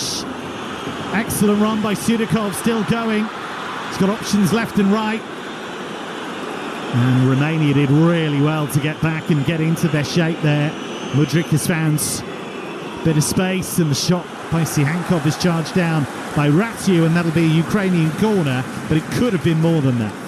Yeah, I don't really know how Sudakov got out of that. A couple of poor challenges really by Marin. The referee could have given a free kick at any point, but keeps on playing. It's just a shame then by the time he got to the edge of the box, Sudakov, Romania managed to get their players back and get back into a low block. Mudryk takes the low roads, knocks it back to Zinchenko. Back out to Mudryk, approaching the left edge of the penalty area. Onto his right foot, still going. Shot charged down brilliantly. And the ball spins away for a Ukrainian throw on the far side, the right. Mudryk trying to make things happen. Yeah, and his movement certainly in the second half already for me has been a lot better. He's trying to make things happen, getting on the ball, drawing players around him. But as soon as he gets the ball, he's got 3 or 4 players, Romanian players around him. Can he lay it off to someone else in the space that is created? Again, diligent defending by Romania on that far side, the left, and now they can break. A really storming run by Dragush. He did brilliantly. And now Ratiu charging through the centre, out to Dennis Mann, edge of the area, onto his left foot, still going. It was a heavy touch, shot on the rebound. Oh! Absolutely stunning again! Raz Van Marin this time! They only half cleared it, Ukraine, and Raz Van Marin with a right foot shot from outside the area that flew into the bottom corner beyond Lunin. And this is dreamland for Romania. They lead Ukraine by 2-0. What a counter-attack this is. Blink and you miss it. The pace and the power within it, the quality going forward, and Raz Van Marin, I think he's been fantastic defensively today. Always seems to be in the right place at the right time, making vital challenges. But you see this chipping in, going forward. It's absolutely exceptional the way that Romania go forward. The passing, man comes inside, you think he's going to get the shot off, he doesn't, and then it gets followed up. It's a wonderful strike, probably all of 25 yards out, just hits it hard and low. Raz Van Marin, I don't know whether Lunin's going to be disappointed with that. I don't know whether Zabani gets in his way a little bit. It certainly goes under Lunin. And I think when he looks back at that, he'll be very, very disappointed. Goalkeeper, but take nothing away from Romania. It's a fantastic counter-attacking goal. Yeah, you've got to think that Andrei Lunin should have got down more quickly, but it's some strike from Marin. Hit it so truly after the ball had rebounded out to him after a really determined run by Dennis Mann. And with two super strikes from outside the box, Romania suddenly find themselves 2-0 up. And to be honest, you'd struggle to argue with that. They have been the better team so far this afternoon in Munich, and Ukraine have it all to do. Yeah, deservedly so. 2-0 in front. The game plan has been excellent, executed extremely well by the players, and now it's about, you know, how do you hold on to this lead? But they've managed it so well so far in the first 55 minutes of this game. High hanging ball from Matvienko, and that's pouched by the goalkeeper Florin Nita, who we've barely mentioned actually. It wasn't certain that he would get the nod today, the 36-year-old who plays in Turkey for Gaziantep. Player who's won titles in Romania and Czechia. He was the Romanian Player of the Year back in 2017, but he's barely had anything to do this afternoon. Yeah, and that's credit to the players in front of him, and I'm not just talking about the defenders. It's been a real team effort, defending from the front, shutting down space, making it very, very difficult for those Ukrainian forwards to get any joy. 4 of Romania's 5 shots have been from outside the box so far, and they have been so dangerous from range. But poor old Andrei Lunin, who wasn't certain to start this game. Anatoly Trubin, the young Benfica goalkeeper, was in the mix, but Lunin will look back on both goals and think he could have done much better. Yeah, I certainly think that he'll be disappointed, but what Raz Van Marin does so well is takes the shot on extremely early. Well, they've given it away here. Shot deflected, and they've cleared it only as far as Dennis Mann into the Ukrainian area. Now Ratu with the shot. Brilliant save this time by Lunin. Ratu trying to rattle it in at the near post, and Lunin with strong hands sends it behind for a corner. It could have been 3. Yeah, it's Mudryk that loses possession. Stanciu does so well to pounce on the ball. He gets the shot off. Man yet again coming across the box. It's a lovely little flick back to his right back Ratu. Here they go again. Dennis Mann from the corner, and they've touched it in from close range. Ukraine were caught out. Dennis Mann danced into the box, played it towards goal. It's not his goal, it was touched in just before it rolled home. But Romania now 3-0 up. There are Romanian fans openly weeping, and Dennis Mann skipped in, shot goalwards. It got a touch. I think it was Draguš who got the final touch, but either way, it's Romania who are 3-0 up. Yeah, and it's a clever short corner. Stanciu, Mann, Draguš, the players that have been so involved for Romania throughout this game. That's perfect from Draguš as a centre forward. Doesn't matter if it's from 3 yards out, right place at the right time. Easiest goal he'll probably ever score, but how much does it mean to him? His side, his nation, 3-0, who would have called it? Denis Draguš making sure. It was Denis Mann who made the run into the penalty area, slaloming run after they caught Ukraine out completely with the short corner. And there was Draguš in the 6-yard box, where all good strikers should be. And Ukraine are stunned.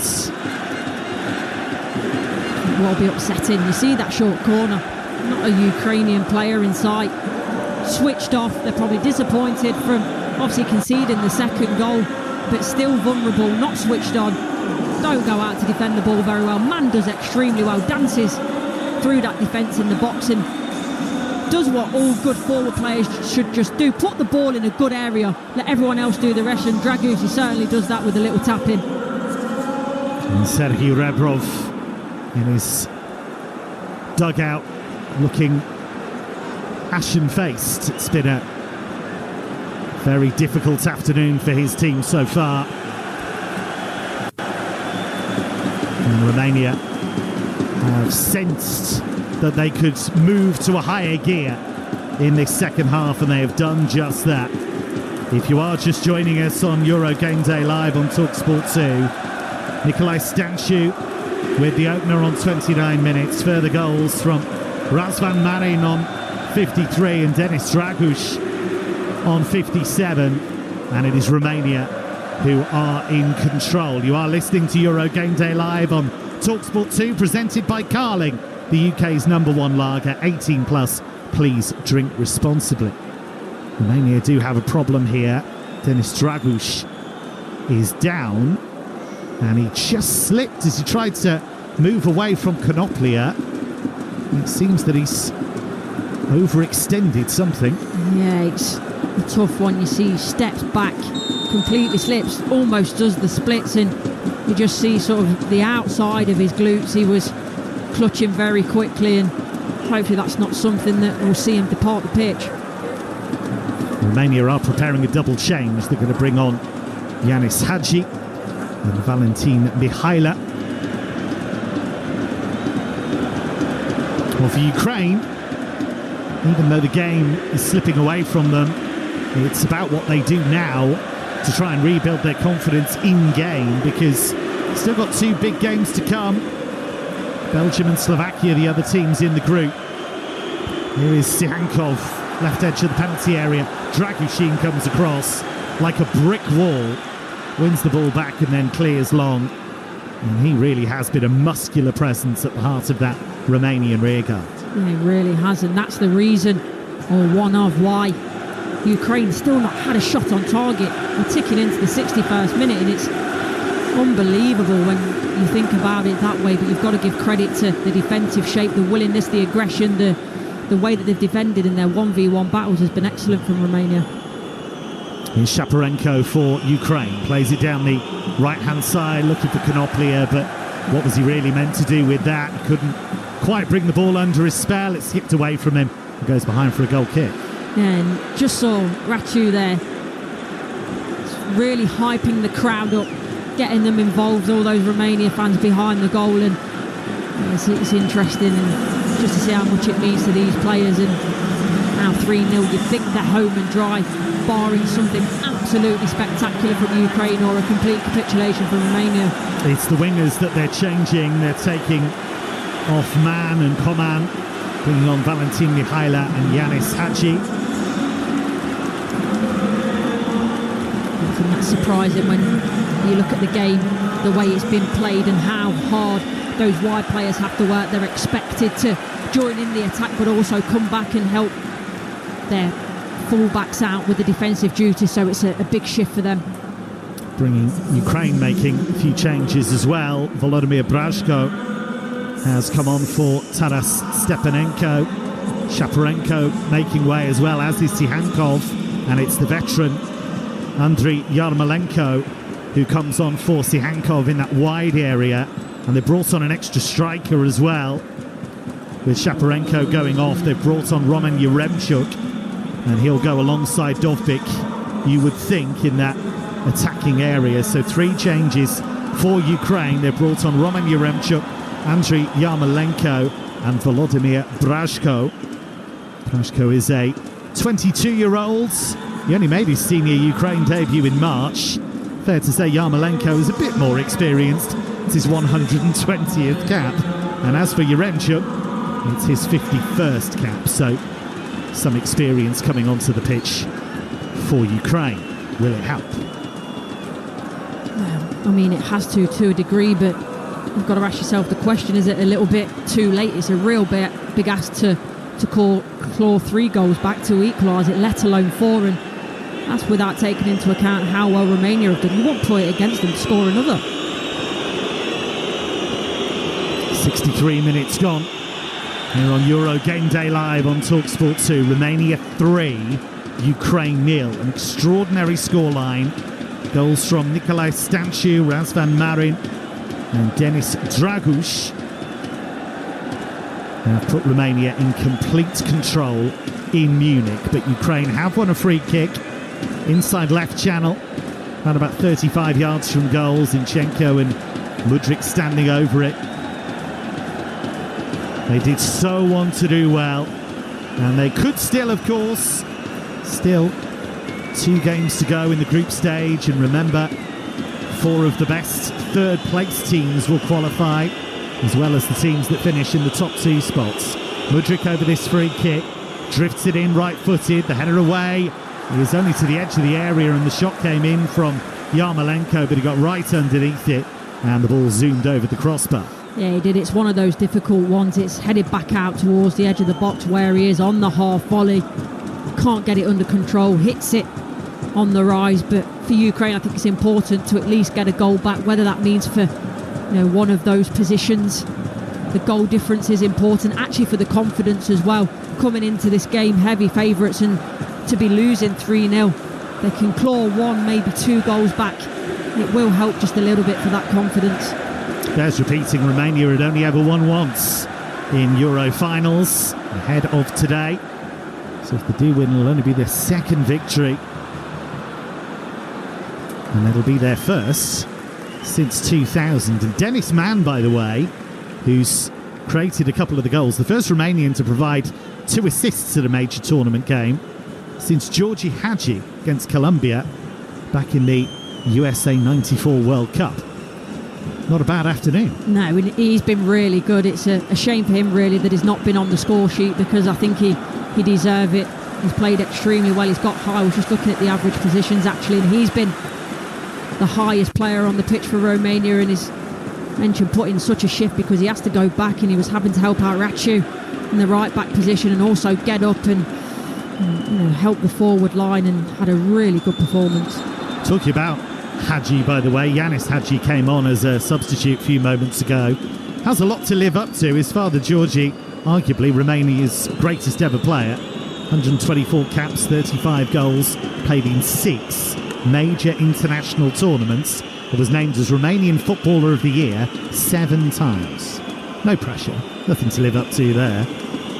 Here come Ukraine down the right-hand side with Yarmolenko. In off that right-hand side, and just slid it to Yaremchuk on the edge of the area, but he was so quickly challenged by that Romanian back line, who have been exceptional. And then Romania winning a free kick in midfield. Razvan Marin again getting to the ball first, and Courtney, I can tell you feel he's been one of the players of the match so far. Yeah, I like him a lot. The aggression that he plays with, but he doesn't go over the top with it, doesn't give away too many fouls. His positioning to intercept the balls has been excellent.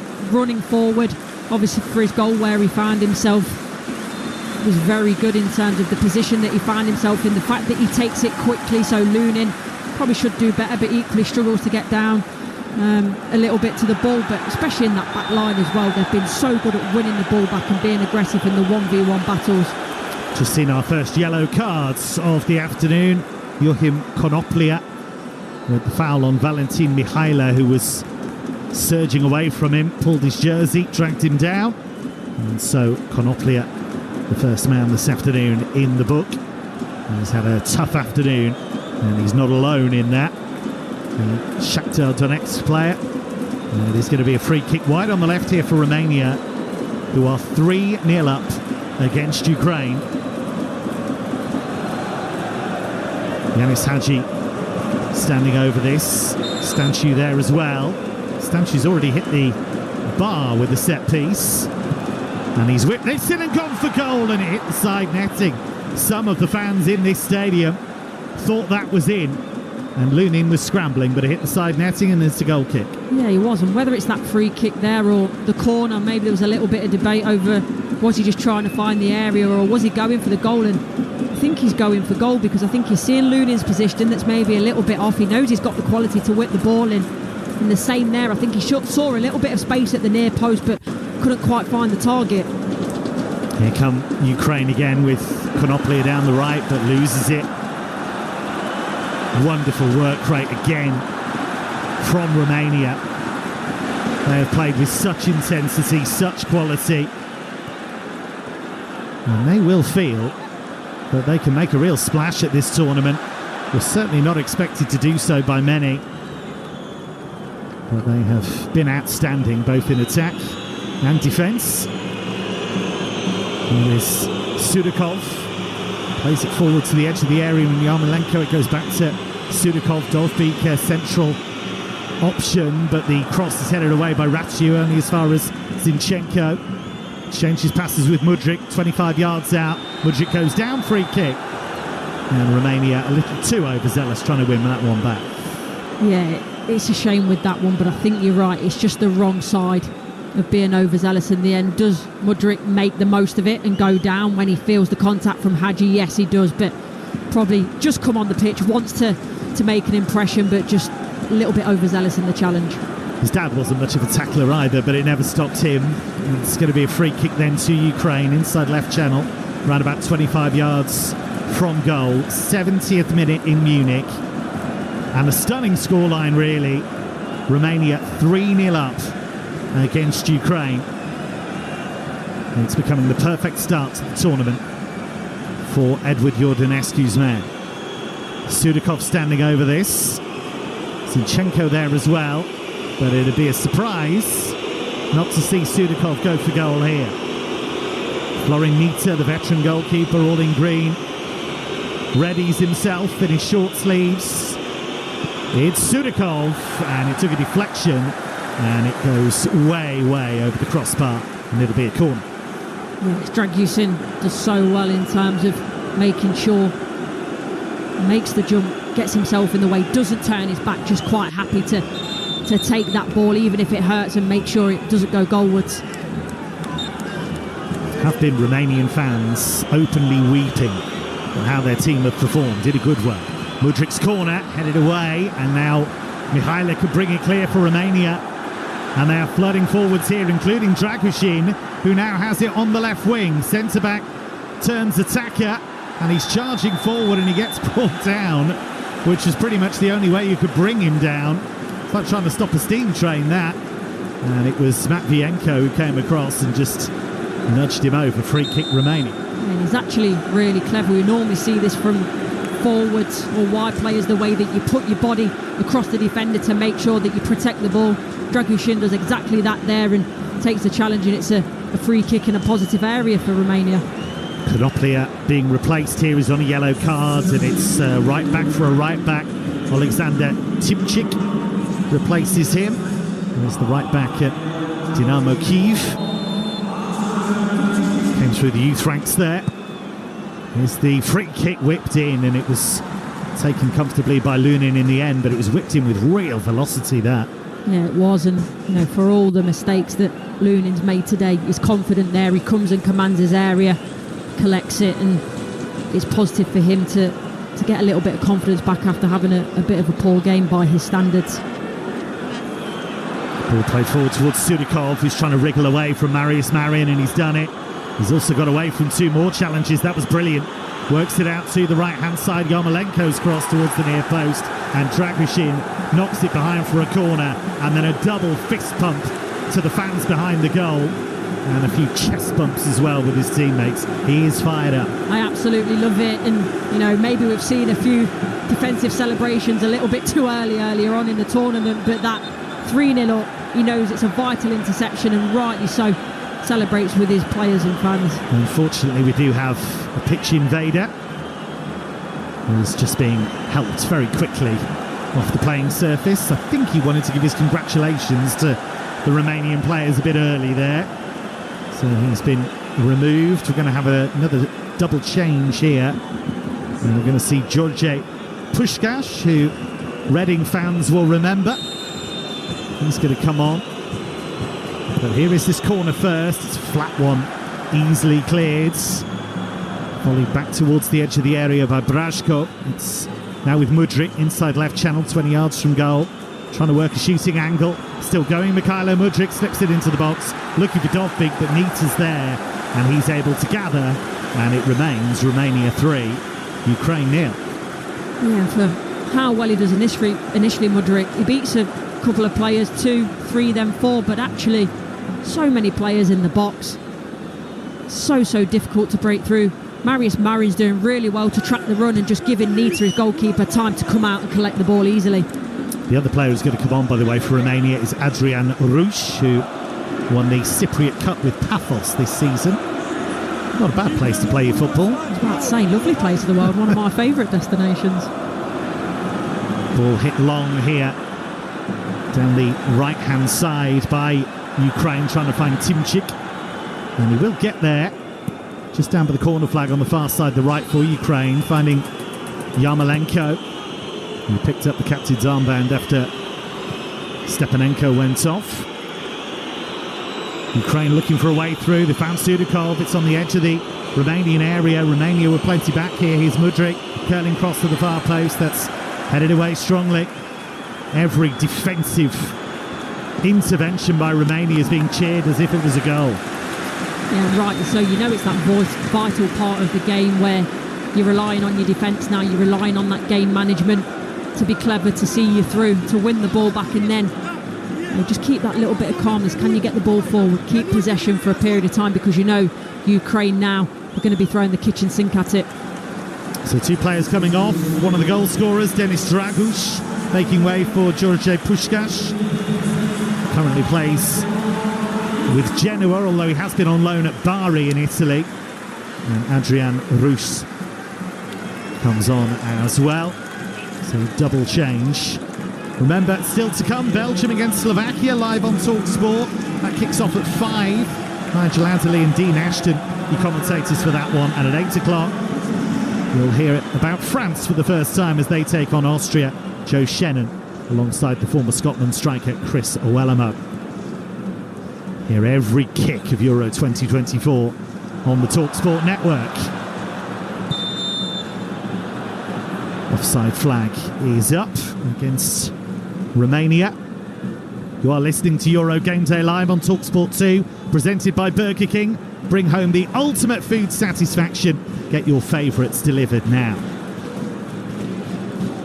Ball is with Sudakov, who's manfully tried to get involved in this game. He's had some lovely runs, great touches. Works it to Timchik. Now Yarmolenko, the former West Ham player, wide on the right-hand side for Ukraine, but he's being forced to the touchline every time. Brajko works it to Sudakov. 25 yards out, right foot shot, and Nita is able to claim it the second attempt. It looked just for a moment as though it had squirmed through his grasp, but to Nita's relief, the ball was still there for him to grab. It's the first real save that I can remember Nita having to make, and Sudakov does well. Pushes it out with the outside of his foot to the right-hand side and then tries to drive it back across to try and outfox Nita, but he claims it at the second time of asking. 77th minute here on Talksport 2. Romania 3, Ukraine 0. A real surprise. Not just the fact that Romania are winning the game, but the fact that they've pretty much bossed it. Nikolai Stanchu with the stunner in the first half. Goals from Razvan Marin and Denis Draguš in the second half. Here's Mudryk, still trying to lead the charge for Ukraine. Zinchenko across to Sudakov. Sudakov rolls it forward to Yaremchuk with the shot. That hits a Romanian defender. should just put that on loop, I think. That hits a Romanian defender. They've been absolutely outstanding. Same old story. And those Ukrainian shots are tending to be coming from the edge or the outside of the box because they can't fashion enough space or get the ball through quick enough into the box. And as you say, there's always a Romanian player on hand to put their body on the line to block the ball in. Nicola Stanciu is just sat down, feeling the pain a little bit maybe. He was a player who had 2 weeks training with Chelsea as a 17-year-old, but a move didn't materialise. The Blues reportedly went back in for him in 2016, but saw their bid rejected. And he's been a player with a somewhat nomadic career, but on the big stage he has shone for his country this afternoon. Here come Ukraine again, with Dragushin having to stretch to clear. And then foul by Mihaila on Mudryk. And that's going to be Romania's first yellow card. Well, it's actually Marin who made the challenge. Razvan Marin, who went crashing into Mudryk there. Arm across the throat, really. And that's the first blot in the copybook, really, for Razvan Marin. I think he's maybe a little bit unlucky as well. I think he's just trying to use his arm for leverage. He doesn't sort of force it backwards into Mudryk. For me, it was 6 of one and half a dozen of the other. And what it's led to is a free kick. Mudryk with those neck tattoos, those distinctive markings ready to take. Plays it in delicately, and Nita had to get across and gather the ball. It looked as though it might just clip the post, actually, but he came across and gathered it before that could happen. And it's just taken away from Yaremchuk by Dragushin. Yet another intervention from the big Spurs player. Yeah, he does really well. The slightest of touches, but yet again, despite having not a lot to do, Nita's ready to pounce on that ball and bring it to safety. And there was a feeling that it might be Horatiu Moldovan who got the nods in goal, but he hasn't played at all in the second half of the season for Atletico Madrid. So Florin Nita, 36 years young, given the nods. It's always depressing when you talk about veterans and they're a lot younger than you. I'm finding that a lot these days. Yeah, football like that's a bit of an unforgiving place. That's why I retired when I did. There's a 16-year-olds running about, and yeah, makes you feel very old. Get ahead of the curve, that's the way. Long ball towards the edge of the Ukrainian area, headed away strongly, but here is Yanis Hadji, plays it in low.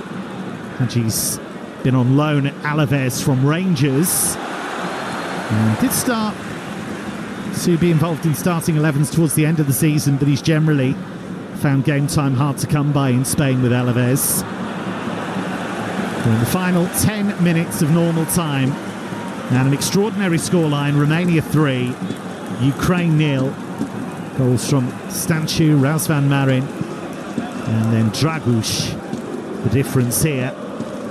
But Ukraine do still have time in this tournament to turn things around. They've not let the heads drop. They've kept on pushing, kept on trying to make things happen, but without success. There's certainly not been a lack of effort by any stretch of the imagination, but it's just that lack of quality into the final third. They've not fashioned chances that were clear-cut. I don't think you can look at the forwards and go, you've missed X, Y and Z chances and they should be doing better. It's just the lack of creation in that final third that needs to be looked at going into the next two games. The Romanian fans have had a whale of a time. They were making plenty of noise before we even got started, but I think this is beyond even their wildest dreams, the way their team has performed on the big stage. A lot of Romanian journalists were saying that, it was a big surprise to qualify, certainly a big surprise to win the group. But we looked at this group and it did feel like an opportunity. Belgium, the big hitters, of course, but Slovakia, Ukraine, Romania would have felt they could compete against them at least, but they've been more than competitive today. Yeah, look, we know football isn't played on paper, but you did look at that group and think that's probably the most open one out of all of them, and certainly Romania, they've got off to a fantastic start. So if it stays like this, 3 points on the board already, they're giving themselves obviously then a good chance of getting out of the group. Going to be another change here, and Georgi Sudakov, who's kept on trying, kept on pushing, but without success today. He makes way, and the much more experienced Ruslan Malinovsky comes on for his 62nd cap. The former Atalanta and Marseille player who's only got 4 Serie A goals this season for Genoa, and he failed to score in qualifying, but he was a regular at Euro 2020 when Ukraine had that fine run to the quarter-finals before they ran afoul of England, well beaten in Rome. Sudakov has had a frustrating game, hasn't he? He's tried his best, but what stuck out to me was about 5 minutes ago where he's dropped in between the centre-half to try and get the ball, and I think that says all you need to know about how frustrated he's been not to be able to influence this game the way he would have wanted to. Ball was given away by Zabani rather clumsily. Puskás was able to pick his pocket. Now Stanchu has it just inside the Ukrainian half. Well, that was well won back by Malinovsky, who's only just come on. Referee looked at that and said no free kick. And now it's played through to Mudryk. Big chance here, and he's put it over the top. Well, that's one of the clearest sights of goal Ukraine have had this afternoon. And Mihailo Mudryk is wildly off target. Yeah, you could argue he gets pushed a little bit wide, but for me, he's got to be at least hitting the target. He's trying to find that near post. You've got to go across the goalkeeper there. Ratiu, don't get me wrong, does really well to stay with him, dive in front of the ball to put him off when he takes a shot. But again, Mudryk has to do a lot better there.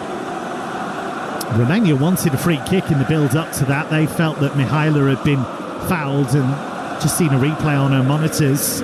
Certainly didn't seem that way, that Mihailo was trodden on, but play was allowed to go on. What have you made of Mudryk's performance, actually? Because it's kind of similar to what we see at Chelsea. There are really good moments, then there are moments that are not so good, but he's still so young. Yeah, you took the words out of my mouth in the sense that I think it very much follows the season that he had at Chelsea. You see him fits and starts, his quality, what he has, the way that he can jink past 3 or 4 defenders and show a lot of quality, and obviously the pace that he possesses as well. But there's also, you see him and he goes past 3 or 4 players, but then you're waiting for that end product and it doesn't come. So it's a shame for him that he's not been able to influence the game the way that he would have wanted to. But all season it's been the same old story for me. That end product has to develop. But you're right, he's such a young player and he's got time, but it's unfortunate for him when you have such a large price tag on your head. People want it immediately. There was quite a sight a few moments ago in the stadium as the Romanian fans were united in song, raising the scarves. What an afternoon it's been for them. And for Ukraine, there are still 2 games to go, and they will feel they have enough quality to bounce back. They've shown throughout qualification they can recover from setbacks, and they're going to have to do that once again. Serhii Rebrov will have to raise his team.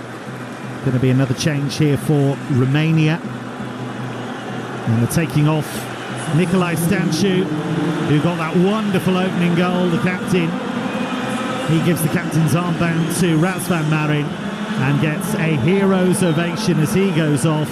He'll be replaced by the much more defensively minded Bogdan Rakovitan. Serves 2 purposes, doesn't it, in terms of bringing a defensive player on, making sure that you keep this 3-0 lead intact, but also bringing Stanchu off, wrapping him in cotton wool, making sure that he's in the best possible position for the next game, because he's been excellent today. He is the one they look to for inspiration, Nikolai Stanchu, and he's provided it this afternoon. The creative heartbeat of this team. And it is Bogdan Rakovitan who comes on, who did play in a couple of friendlies, but it's a competitive debut. It's only his 3rd cap. Plays his football in Poland. There is Zinchenko. It means so much to all of these Ukrainian players. They'll be so disappointed with how this afternoon has turned out. But of course it's worth remembering that just them getting here is remarkable when you consider the war in their homelands. They are under the most unbearable pressure, and yet they have borne that with grace and with real dignity, and they have taken their country to the big stage. And it is something that means so much more than just football. It's about keeping that conflict in the public eye. They've been quite open about that. And you certainly wouldn't write them off in the next 2 games. No, certainly not. I think for Romania it's been a bit of a perfect storm in the sense that I think they've played well, probably above what we'd expect. And on the other side of it, Ukraine haven't had their best game by any stretch of the imagination. We know the quality that they have within their ranks, and we've not seen it really today. Dovbyk, sorry. You know, we were speaking about him before the game, the amount of goals he scored, but he's not been given that opportunity in front of goal by his teammates. So certainly Ukraine aren't out of it yet. Here's Zinchenko with a booming cross from the left-hand side, which Mihaila put behind for a corner. Didn't get a shout there, or at least that's his story, and he puts it behind for the corner. Yeah, maybe he's not being helped out by all the rowdy Romanian fans behind his goal. Yeah, he's loud. He's very, very loud in Munich this afternoon. It's going to be a corner for Ukraine, who trail 3-0 in the 89th minute. Is there a consolation goal here? Whipped in by Malinovsky with pace and headed wide of his own goal by Puskás. It could so easily have been an own goal, but the ball whizzes wide of the far post. It'll be a corner. And Nita comes out to punch that. Lack of communication. It'll be Mudryk to take. He'll be right-footed. Just drifts it towards the near post, and not good enough, really. Easily cleared by Romania. It's been a running theme for Ukraine this afternoon. Those set pieces just haven't been good enough. Yeah, from both sides, specifically the corners. They've not cleared the first man majority of the time, and you know that's the main thing from the corner. Fine run by Timchik, but his cross was blocked by Banku, who's done a super job on that left-hand side. Nikushaw Banku, very much established as the left-back.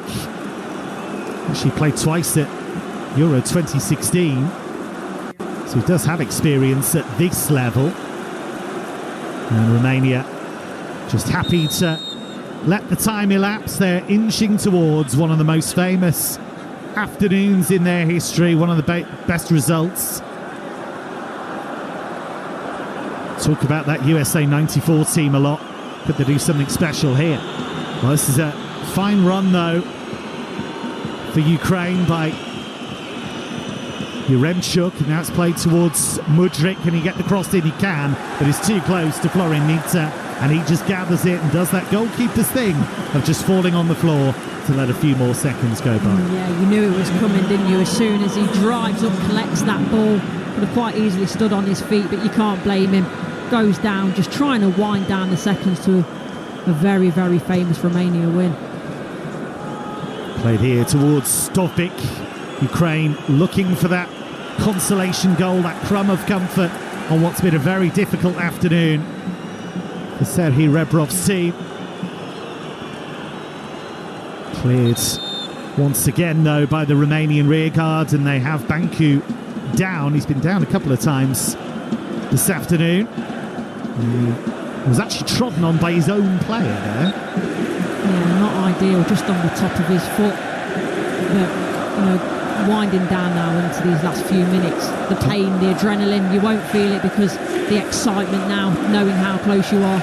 And what's worse was that it was his teammate Burko who did it and then celebrated to the fans. Played forward by Zabani. Here's Yaremchuk, trying to lift it over the goalkeeper, and he's hit the crossbar. So close there, Roman Yaremchuk, to getting a goal back for Ukraine. Just let it drop over his shoulder, lifted it over the keeper. That is mightily close. Yeah, Nisa had absolutely no chances, stuck to the spot. The ball's flying over his head, and you can see Yaremchuk is just trying to find that top left-hand corner, drop it over the goalkeeper. But fortunately for Romania, the woodwork comes to their aid. That kind of day for Ukraine. Yaremchuk, a player who hasn't been playing particularly well at club level, but he scored against Bosnia-Herzegovina in the playoff semi-final. Romania still trying to push on that left-hand side with Mihaila, but Ukraine have won it, and then the ball played straight out of play by Timchik. And nothing has gone right for Ukraine this afternoon. So what does Serhii Rebrov do now? How does he lift the players? Does he concentrate on their positives, what they're capable of doing? Yeah, I think he has to. Look, there's obviously analysis to take from the game, but especially in tournament football, it's so thick and fast, you have to move on ever so quickly, and that's the important point for them. Move on quickly, take what you need to take from the game, but the concentration going into the next one, finding the positives as much as possible is the most important thing in tournament football. Loud boos from those pumped up Romanian fans as Ukraine try and make something happen in the final moments of stoppage time here. Yarmolenko with a little step over, comes in on his left foot. Space here for Brashko. Thought about the shot, changes his mind, works it to Zinchenko. The Arsenal player feeds it infield, and again it's all too central really and all too predictable, and Romania with that yellow wall able to stand strong. The yellow wall of course is usually in Dortmund, but it's been in Munich today. Mudryk coming in field, right foot shot, and Nita made a bit of a mess of it. It bounced off his chest and actually rebounded out of the area. Nita had to go and collect it, but he's been able to clear. That was a scare for the goalkeeper. Yeah, he gets a little bit lucky. I think he actually slips, and we've seen that a few times today from quite a few of the players. The surface probably doesn't look the best, and as he plants, his right foot just seems to slip. Manages to then get his torso and chest in front of the ball in the end, but it was a bit of a shaky moment. It's the Romanian fans you can hear, twirling scarves, jumping up and down, screaming to the heavens. What a day for them. Perhaps an unexpected one. It is Romania who have collected 3 points to get their Euro 2024 campaign off to the perfect starts. They were ruthless, they were relentless. Wonderful goal in the first half from their captain, Nicolae Stanciu. That got them going, but they were exceptional in the early part of the second half and added further goals from Razvan Marin and Denis Dragush. Ukraine had no answer, couldn't open up the Romanian rear guards, and defensively made mistakes. They will go away and try to find the answers that they require. But it is all about Romania this afternoon. A stunning result, a stellar performance. It has finished Romania 3, Ukraine 0, and Courtney Sweetman-Kirk. What a performance by Romania. Yeah, the word I keep thinking about, well, two really. Clinical for one, when they were going forward. I thought they were really good in the attack. Didn't do it with the frequency that Ukraine went forward with, but when they did, they looked very, very dangerous, and they were brave in what they did. Even when they went 1-0 up, it wasn't just a case of resting on their laurels and trying to see the rest of the game out with their defensive prowess. They picked up their moments so well to go forward, to attack, to put the pressure on Ukraine, and then, you know, at other moments when maybe they're a little bit tired, making sure that they got back in their shape and soaked up the pressure. And looking at the players now, we mentioned some of the crowd, the fans weeping. Well, quite a few of the players actually have got tears in their eyes. What a fantastic moment for this Romanian team. Didn't really know what to expect from them, but I've been so impressed. And the big thing now is, can they take another performance, you know, in the second game, in the third game? Can they replicate this level of performance? Because both in and out of possession, I thought they were brilliant. There are families being hugged. There are players who've climbed in with the fans to see their loved ones. This really has been a day of such emotion. We talked about Ukraine a lot beforehand because of what's going on in their homeland, because of how important it is to each and every one of these Ukrainian players. But what shouldn't be forgotten is just how important it is to Romania as well. And there were fans openly weeping when it got to 3-0, and the players have really earned this moment of joy. Yeah, look, that's what football is. It brings everyone together. It brings friends, families, and now we're seeing it obviously on the international stage, nations together. It's a fantastic moment for these players to drink in, to take it in. They've got to enjoy it, because as soon as you walk off that pitch and go down the tunnel, you sort of have a little bit of a debrief, and then you're on to the next one. So enjoy this for what it is. But obviously, there's still 2 games to play. Well, let's take a look at the King performance, thanks to Burger King. King Performance on Talksport 2 with Burger King. Bring home the ultimate food satisfaction with the Gourmet King's Barbecue Steakhouse Angus. Order your Burger King delivery now.